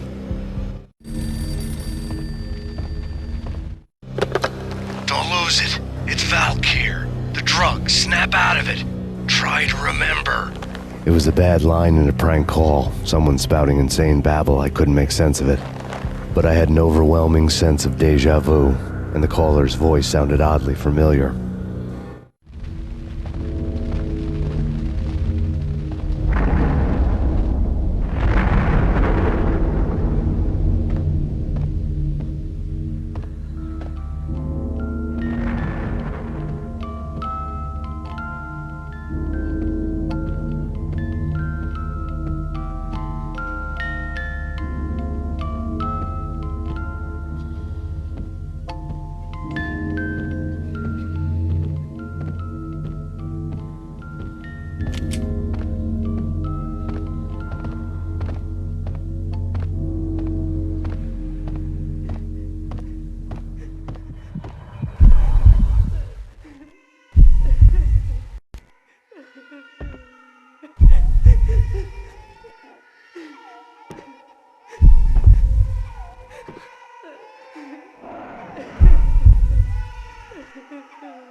Max, something happened at the office today.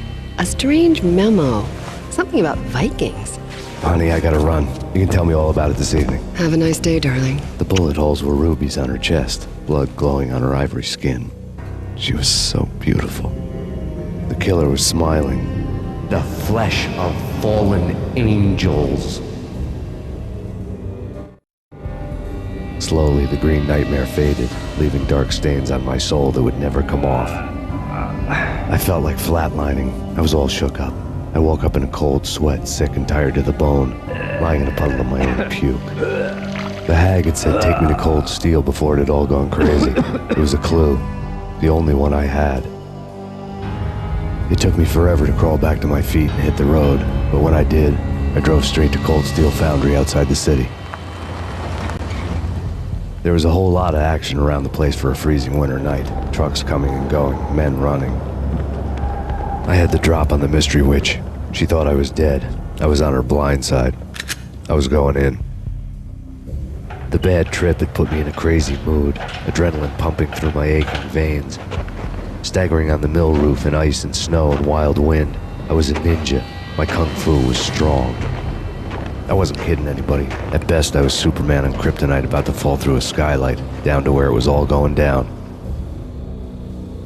A half-abandoned industrial area in the middle of nowhere. The factory was a perfect front for any number of illegal activities.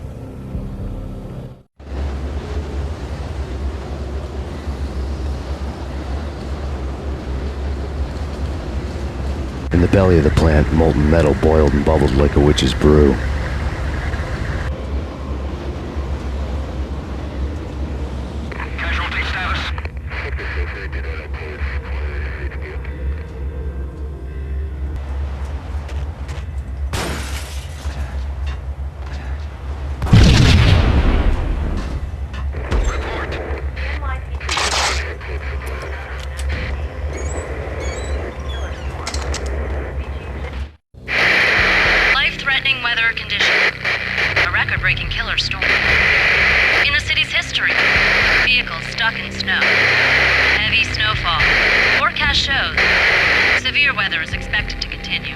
Out in the night, snow fell like confetti over the Devil's Parade.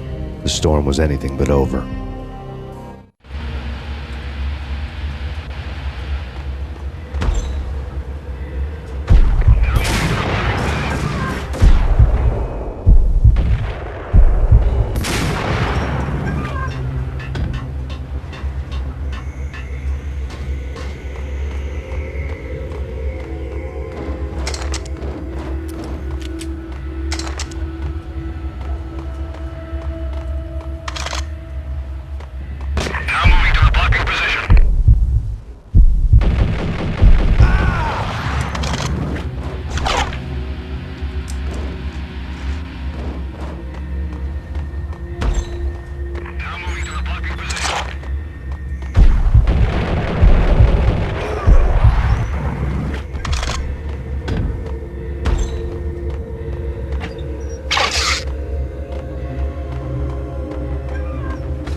sleep with their rifles.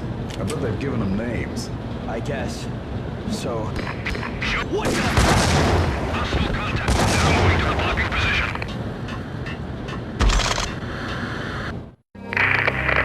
Perimeter breached. The facility has been compromised. Repeat, the Deep Six has been compromised. Initiate Operation Deadeye. The walkie-talkie military lingo could mean only one thing. They were getting ready to destroy the evidence and vanish into the night. I was so close. The hidden truths were just around the corner.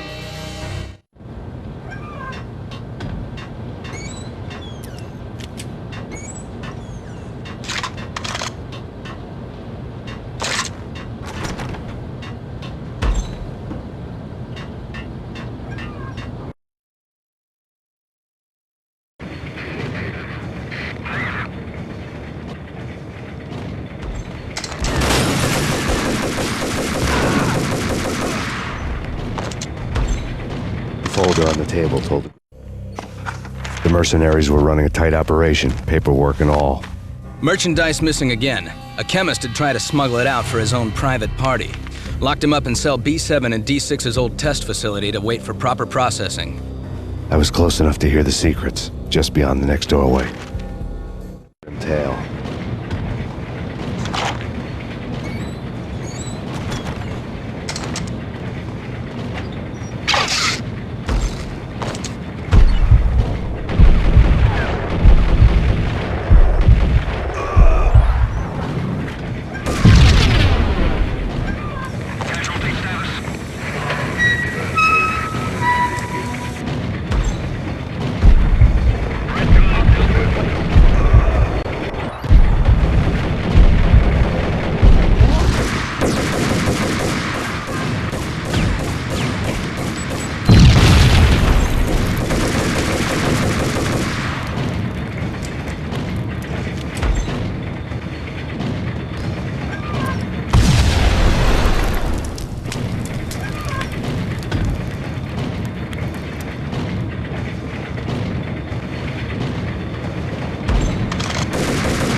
monitor showed me the way.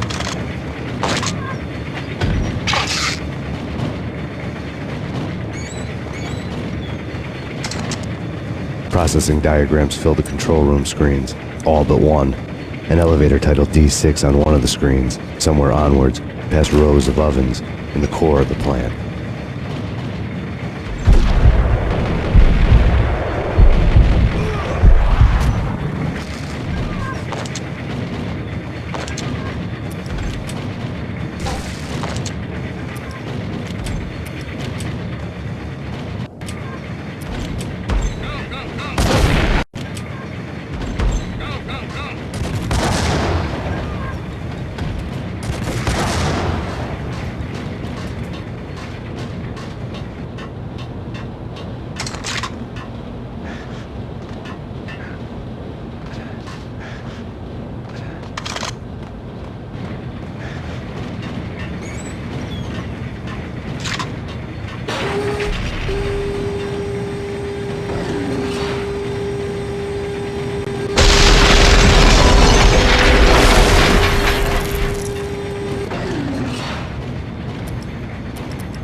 I had taken on the role of the mythic detective, Bogart as Marlowe, or as Sam Spade going after the Maltese Falcon to unravel all the mysteries.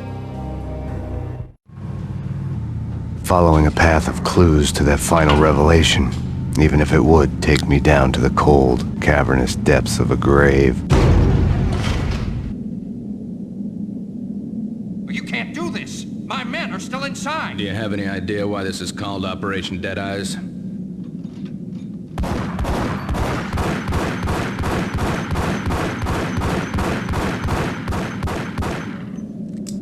I think he's dead already. Let's do it.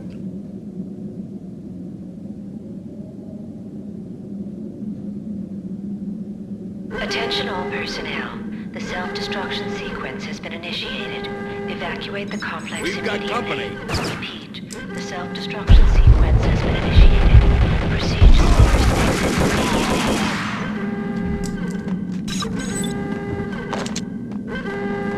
I had seen the logo on the floor before.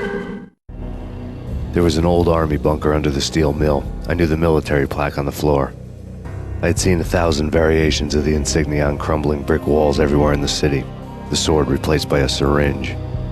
Project Valhalla, V for Valkyr, V for Valhalla. All of a sudden it read like a crackpot conspiracy theory.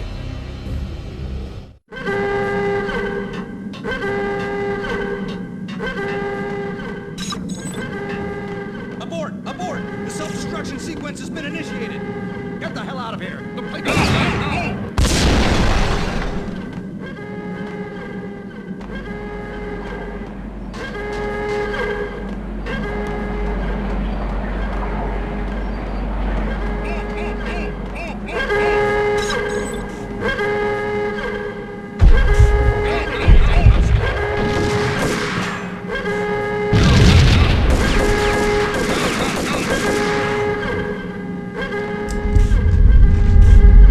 Attention all personnel. The self-destruction sequence has been initiated. Proceed to the nearest exit immediately.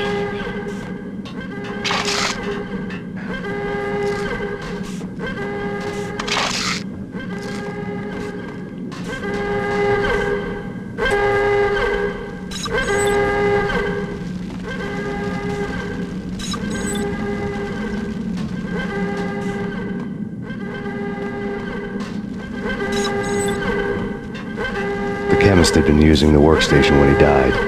The half-life of the lab rat had ended online, his password blinking on the screen. 665, neighbor of the beast.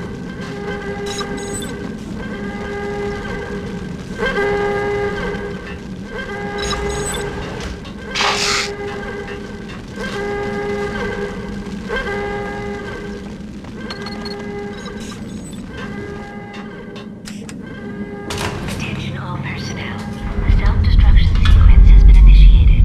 Proceed to the nearest exit immediately.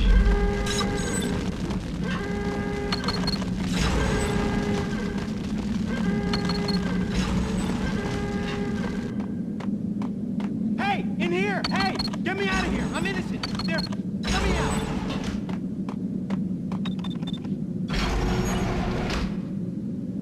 Thanks!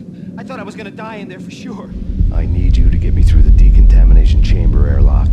You're crazy! No way! The place is blowing up, for Christ's sakes! Either that or back to the cell. Your choice. Okay, okay, I'll do it. I'll do it.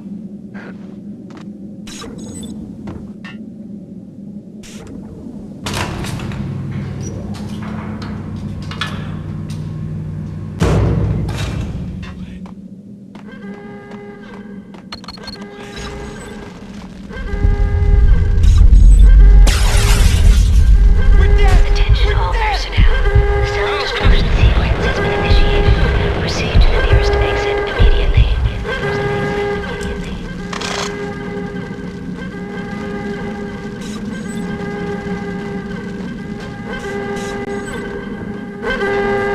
Get in! I'll punch you through!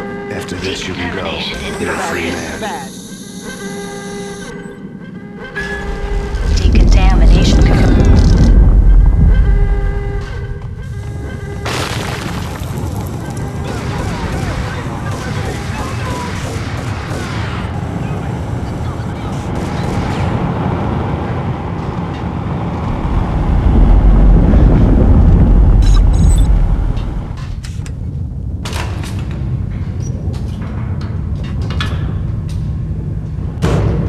I was caught in the middle of the deadly web that was the Valkyr case.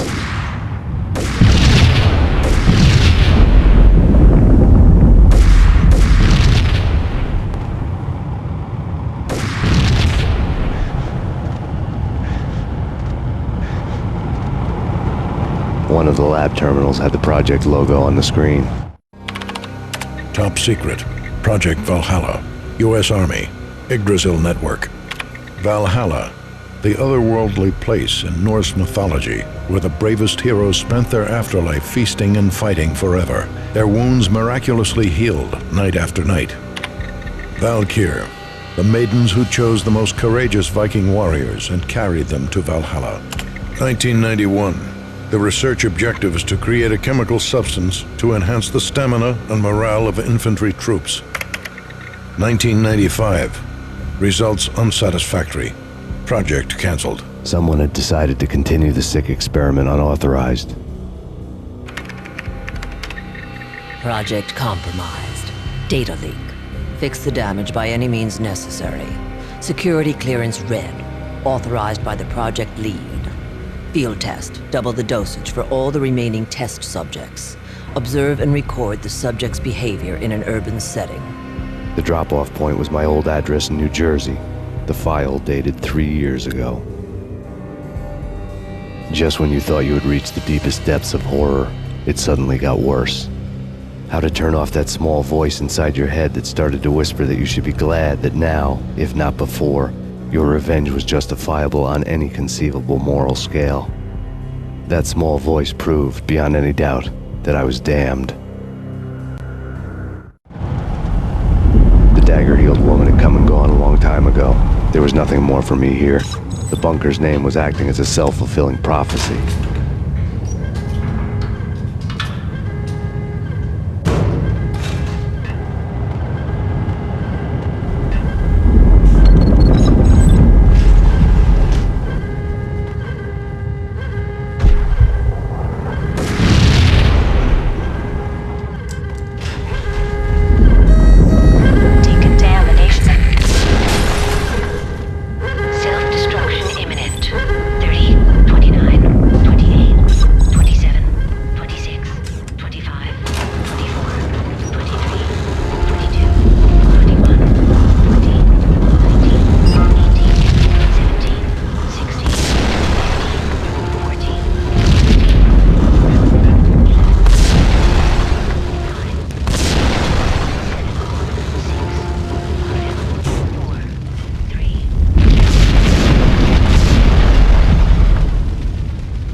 Piece together a jigsaw, and the final picture is you finishing that same puzzle.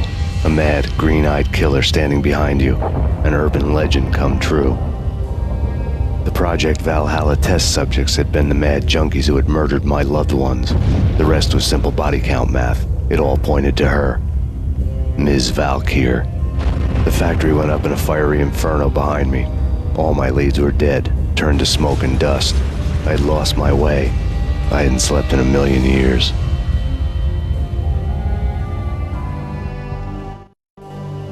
I felt thin as death. I've been living on an endless supply of week-old donuts. They were fuel for this crazy furnace inside my head. I couldn't remember when I had last seen the sun. I was on a permanent graveyard shift. When the darkness fell, New York City became something else, any old Sinatra song notwithstanding. Bad things happened in the night. On the streets of that other city, Noir York City. I was in an all-night diner, downing cup after cup of coffee that tasted like engine oil, when a new message from BB got me back on the killer track. What the hell happened at Roscoe Street? Maxie, I'm going out on a limb here. We need to talk this through, come up with a plan. 2:30 a.m., the Choir Communications Garage. The more I thought about Alex's murder and the frame-up, the more it felt like an inside job. I should have seen it coming. BB had sold me out, and now he wanted to finish what he'd started. The garage was dead. BB showed up in his tailor-made suit, gold watch, and cufflinks to match, all way beyond a cop's pay. Maxie. Oozing suave charm, he was guilty as hell. What the hell does BB stand for anyway? Backstabbing bastard? Come on, don't be like that. Have a cigar. I don't smoke. Maxie, you have no idea how big this is. It's huge. You have no idea. I think I do.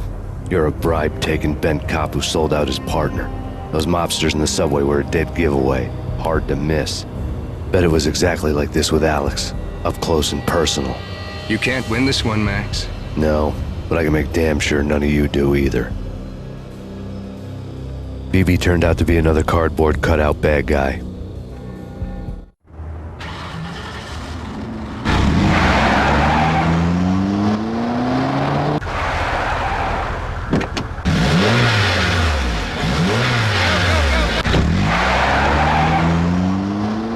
A bad cop on the take.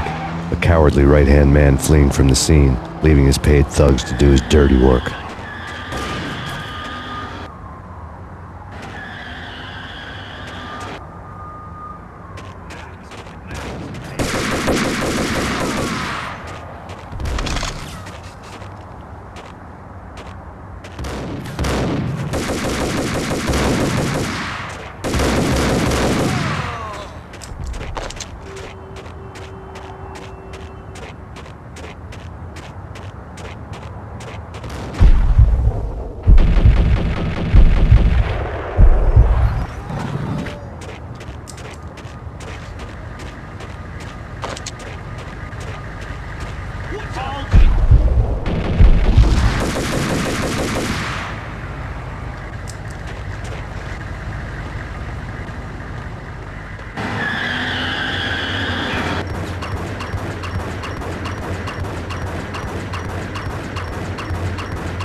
fire at the Punchinello Manor in Westchester. The manor is the home of Angelo Punchinello, the alleged head of the Punchinello crime family. The police are now saying, contrary to their earlier statements, that Max Payne is still alive and at large. He continues his vendetta against the Mafia, of which this last act of arson is attributed to. I had no recollection of setting any fires, but I did remember the flames.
refuse to see the inevitable, refuse to do the smart thing.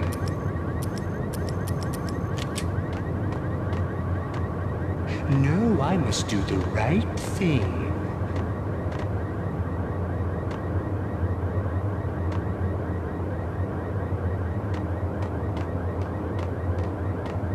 I blame pass.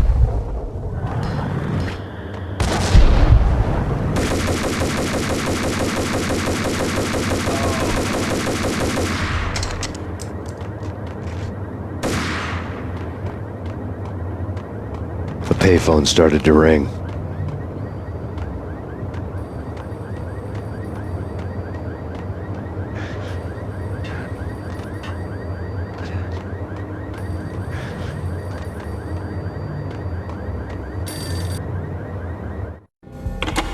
Yeah. Max Payne? Whatever does it for you. This is Alfred Woden. I can give you the name of your enemy. Come to the Asgard building presently. We are expecting you. Woden was waiting for me on the steps of the old building. Mr. Payne, let's go inside. The others are anxious to begin. The others? Despite the general misconception, this building actually predates the City Hall by 2 years, thus being the oldest municipal building still in use here at the foot of the Brooklyn Bridge. No kidding. The old man played tour guide as he led me through a dark, domed hall. The answers I was after loomed large ahead. Mr. Payne, I would like to introduce you to my colleagues in what we call the Inner Circle. You've been watching too much X-Files. You have seen the files on Project Valhalla. We can fill the gaps, provide you with the information missing from those files. We were all involved in the early stages of the project during the Gulf War. What's the catch? We would very much like to blow this thing wide open, but our hands are tied. Her name is Nicole Horn. She was the key figure in Project Valhalla. When the funding was discontinued, she simply refused to quit. She knew exactly what she had in her hands. Nicole Horn is the president of Acer Corporation. She has more than half the city in her pocket. This must be kept under wraps. If you try to go public with this, we will deny any knowledge. We need you to take her out. Afterwards, we can protect you. Make all the charges go away. That was the cue for the killer suits to kick in the doors and swarm inside.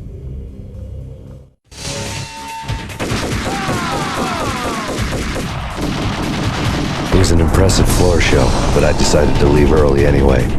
It was only a one-story fall. Lucky me.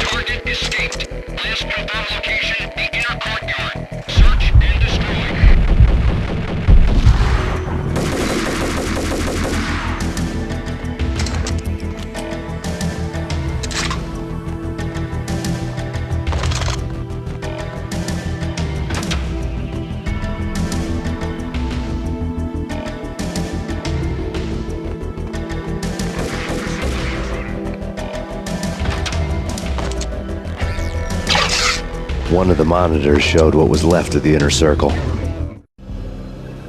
On screen, the so-called corpse of Alfred Woden stood up, miraculously waking from his dirt nap, looking smug among his dead pals. In the land of the blind, the one-eyed man is king. I didn't know how he'd pulled it off, but it was a pretty slick way to get out of all his promises. Most of what he had said fit too well to be a load of crap.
is your answer to those saying that he is actually providing a service long overdue to the city?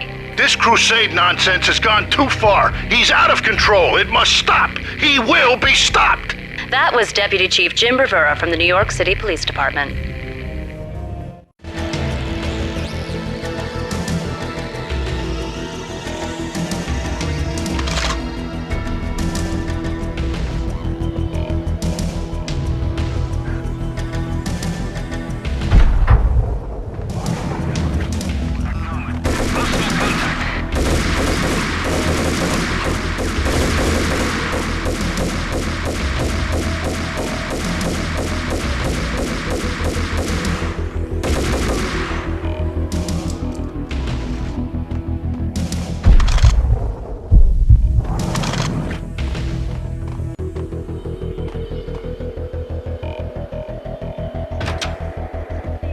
A videotape lay on the desk. Nicole Horn had blackmailed the inner circle into silence. The tape came with a curt extortion note on a piece of expensive paper. I remembered Candy Dawn taping her clients in action on the side, selling the tapes to the highest bidder. I was sure that kinky sex was nowhere near Alfred Woden's worst sin. But I had a feeling that when this was over, any collateral would come in handy. Woden had left me a present. Woden had taken care of my mission preps with military precision. The critical areas in the Acer Corporation headquarters blueprints were circled in red. The president's office was at the top of the building, right below her penthouse suite. The elevators were controlled by a security computer, part of the mainframe located underground below the building. The high-rise was sealed as tight as a sci-fi fortress.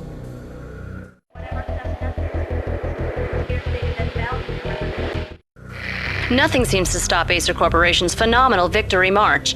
Incredibly, the stocks are still rocketing. Worried experts already see a danger in the company's success. Some have gone as far as to say that Acer Corporation is about to become an even bigger monopoly than Microsoft ever was.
Best movie ending ever? Gotta be Butch Cassidy and the Sundance Kid. A hero's end, going out with guns blazing. Never heard of it. No? Okay, newer stuff then. The Usual Suspects, where Spacey walks out of the police station and suddenly...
had dreamed of revenge.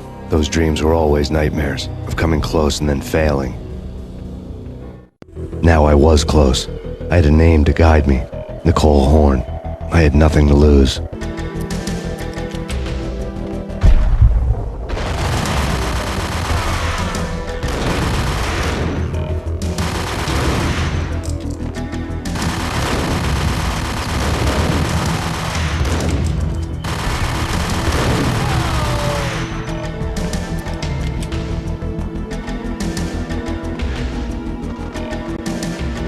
The Inner Circle had quite a track record. Project Valhalla had not been the only thing the Inner Circle had been involved in. There were rows of cabinets full of files. The Serpentine Secret Society went back a long way, always pulling strings from the shadows. I couldn't say I was sorry. Woden's move in some Byzantine power game had cut the Circle's membership roster to 1. The old man wanted me on cleanup duty. It was my mess too.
good for a practice run.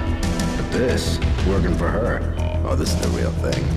The money's astronomical. And best of all, you get to kill any scumbag who gets in your way. License to kill, like James Bond.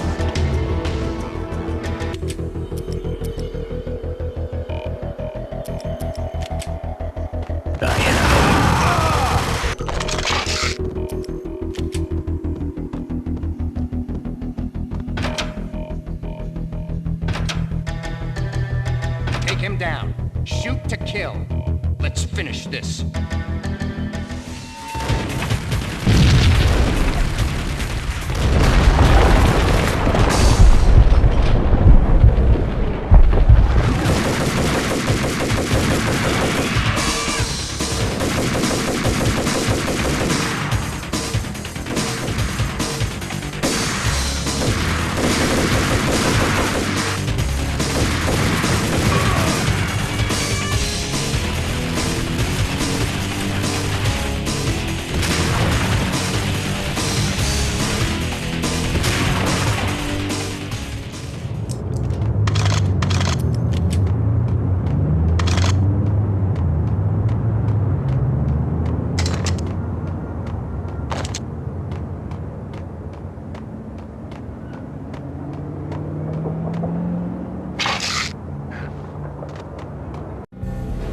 Mine wasn't the most original approach to the problem. It wasn't as if it hadn't all been done before. An eye for an eye, the first principle of revenge. Old as dirt, still going strong. The cardinal rule in going after someone with an intention to kill was not to make it personal, which it almost always ended up being anyway. It did with me. I took my time, cruising around the city in the snow. There was no hurry. I knew what I had to do now. I took my time, thinking about it, building up the rage. When I was ready, I parked the stolen wheels at the front entrance of the Acer Corporation headquarters. Got out, got in, got cracking. I had a bullet with Nicole Horn's name on it. I had 10,000 bullets with the Hag's name on them. She had ultra-high-tech security systems, enough mercenaries and weaponry to start World War III. There was no fear. New York disappeared behind a veil of snow. I had crossed the threshold. This was her domain, sleek and sexy and soulless, all glass and steel. A place of color-coded security keycards, metal detectors, and surveillance systems.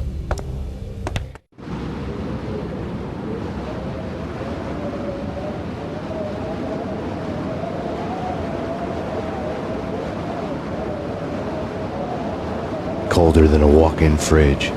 Cold as a gun.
Looking good. Max, we gotta stop meeting like this. It will be a cold day in hell before I let a narc cop stop me. Miss Sachs, do your job. Relax, Max. You're a nice guy. I don't kill nice guys. You're not bad yourself. It was different when Horn wanted Punchinello dead. To cut her ties to the Mafia, he deserved to die. The same goes with her. She's the bad guy here. Her sister was whispering to her in my favor. I knew the appetites of ghosts intimately. They hungered for revenge. No! A gunshot boomed and she fell down in slow motion. She was a nice girl, not really a stone-cold killer. And now she was stone-cold dead. Like religious fanatics or loyal samurai, Horn's private army was coming at me.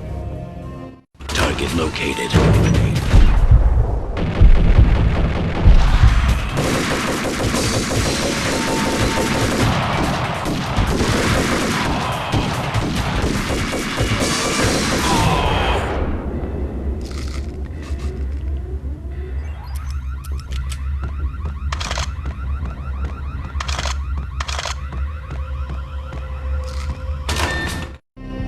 When the elevator came back down, Mona was gone. There was a lot of blood, but no body. Something clicked for the final time. My mind had never been so clear, as if somewhere high above the storm clouds were already gone, cold stars blazing from the black skies.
Action movies, and I'm talking about the coolest of the cool. It always seems like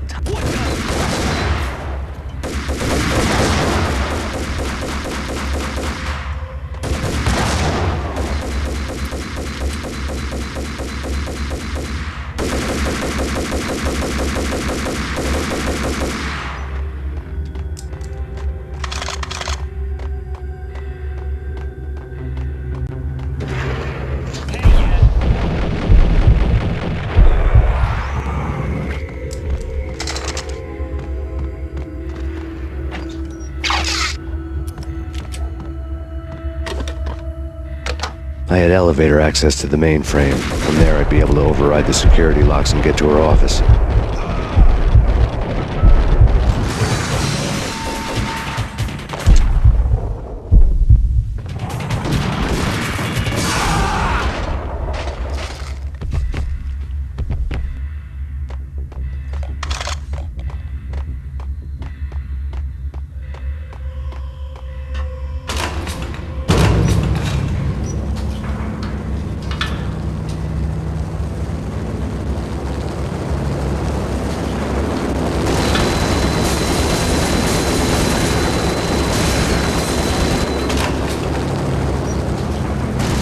The unmarked chopper was Horn's pet guardian, inhuman and flawless. It was stalking me.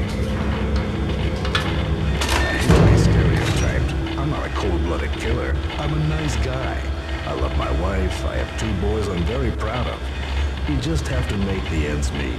And if that means I have to shoot someone now and then, hey, it's just my job from 9 to 5. Well, not quite from 9 to 5, but I hear you. Hey. Kill the bastard! Kill the bastard!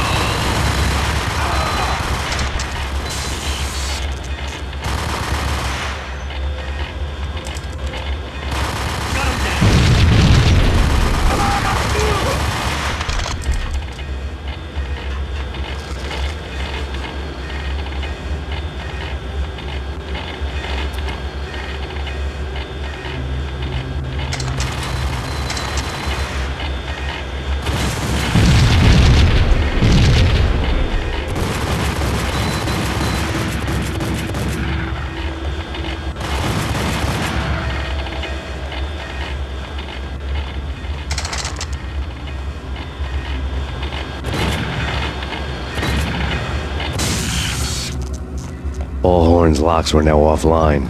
All bets were off. The elevator would take me all the way up.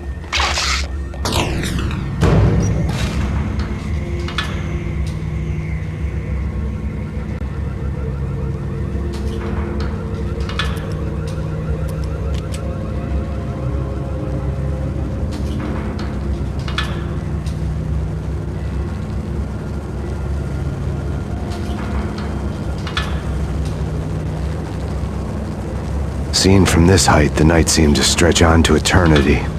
A hint of desperation had crept into the snowstorm, as if it was trying to get it all out before the end.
Horn's personal computer was on. Next to the printer was a neat stack of expensive paper. Hacking through Horn's computer would have unearthed files of criminal plans, strategies for world domination, spy helicopter reports, illegal wiretap recordings, internet porno, all of the above. Take your pick. I really didn't care anymore. I had seen too much of it already.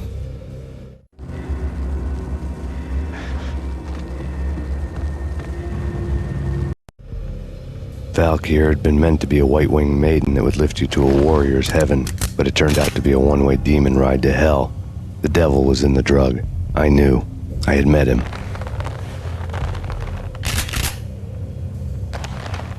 And now I was gonna kill her.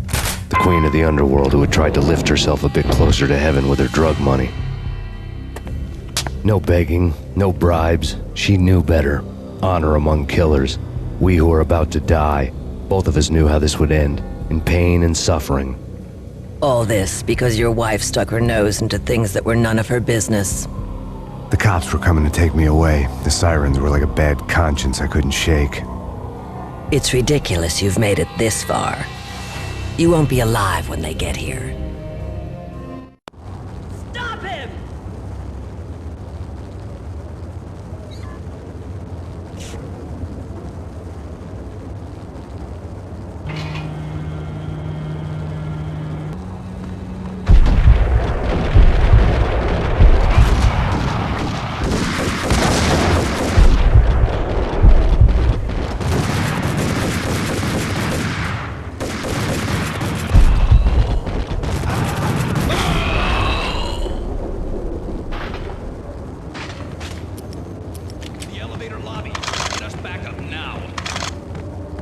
Max Payne, this is futile.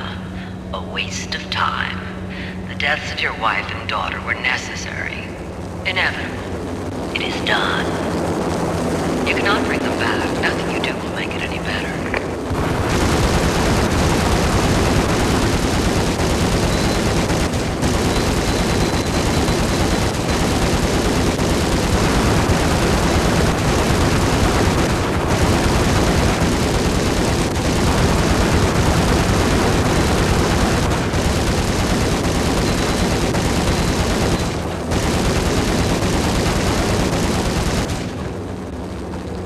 Max Payne, you are fighting a losing battle.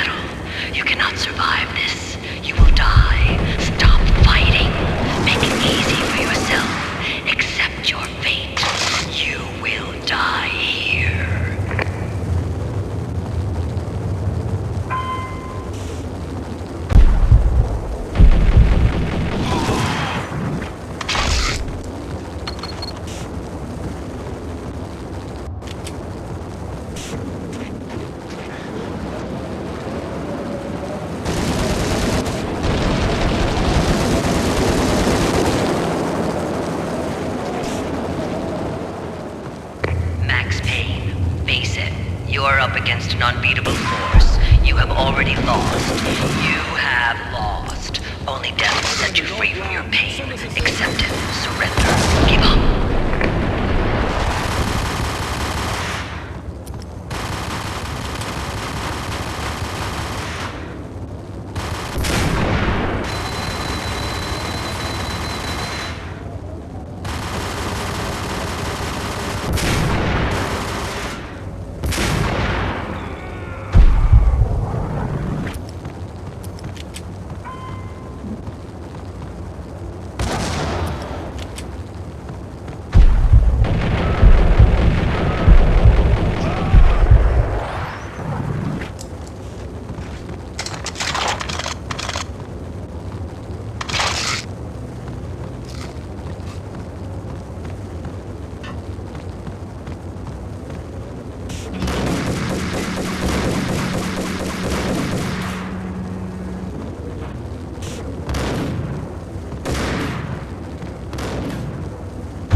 As soon as the wind dies down. Don't like the look of that mast.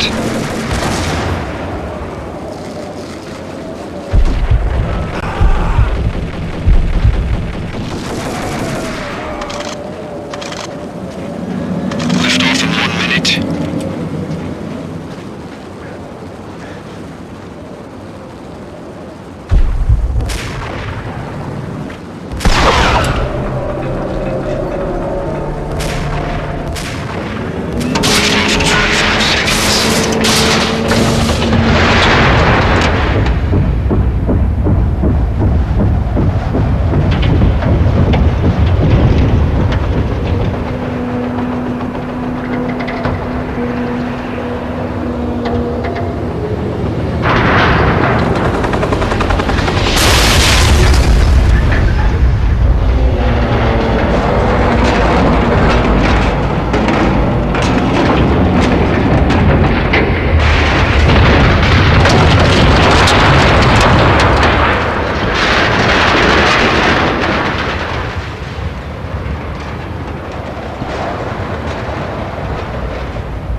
final gunshot was an exclamation mark to everything that had led to this point.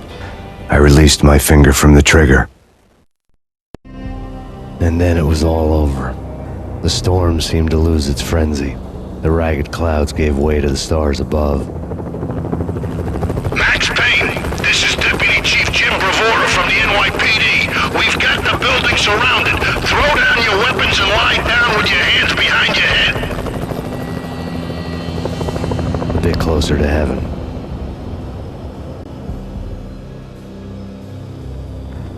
The cops' voices were distant and muted. Freeze! NYPD! Hold it right there! My ghosts released me from their haunting. Down below, New York City glittered like diamonds on black velvet. You gave us one hell of a ride.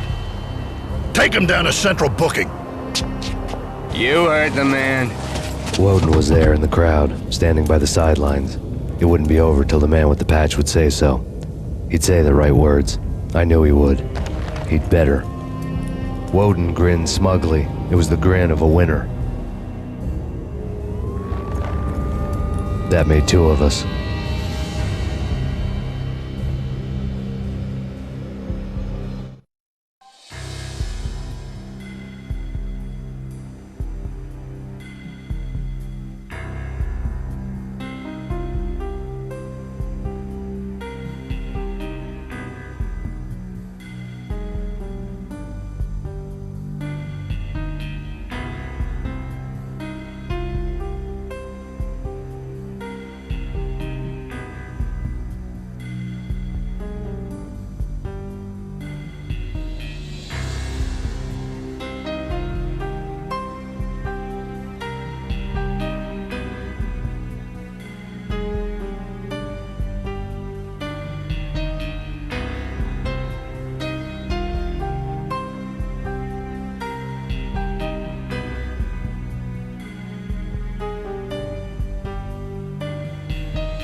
Leaving so soon?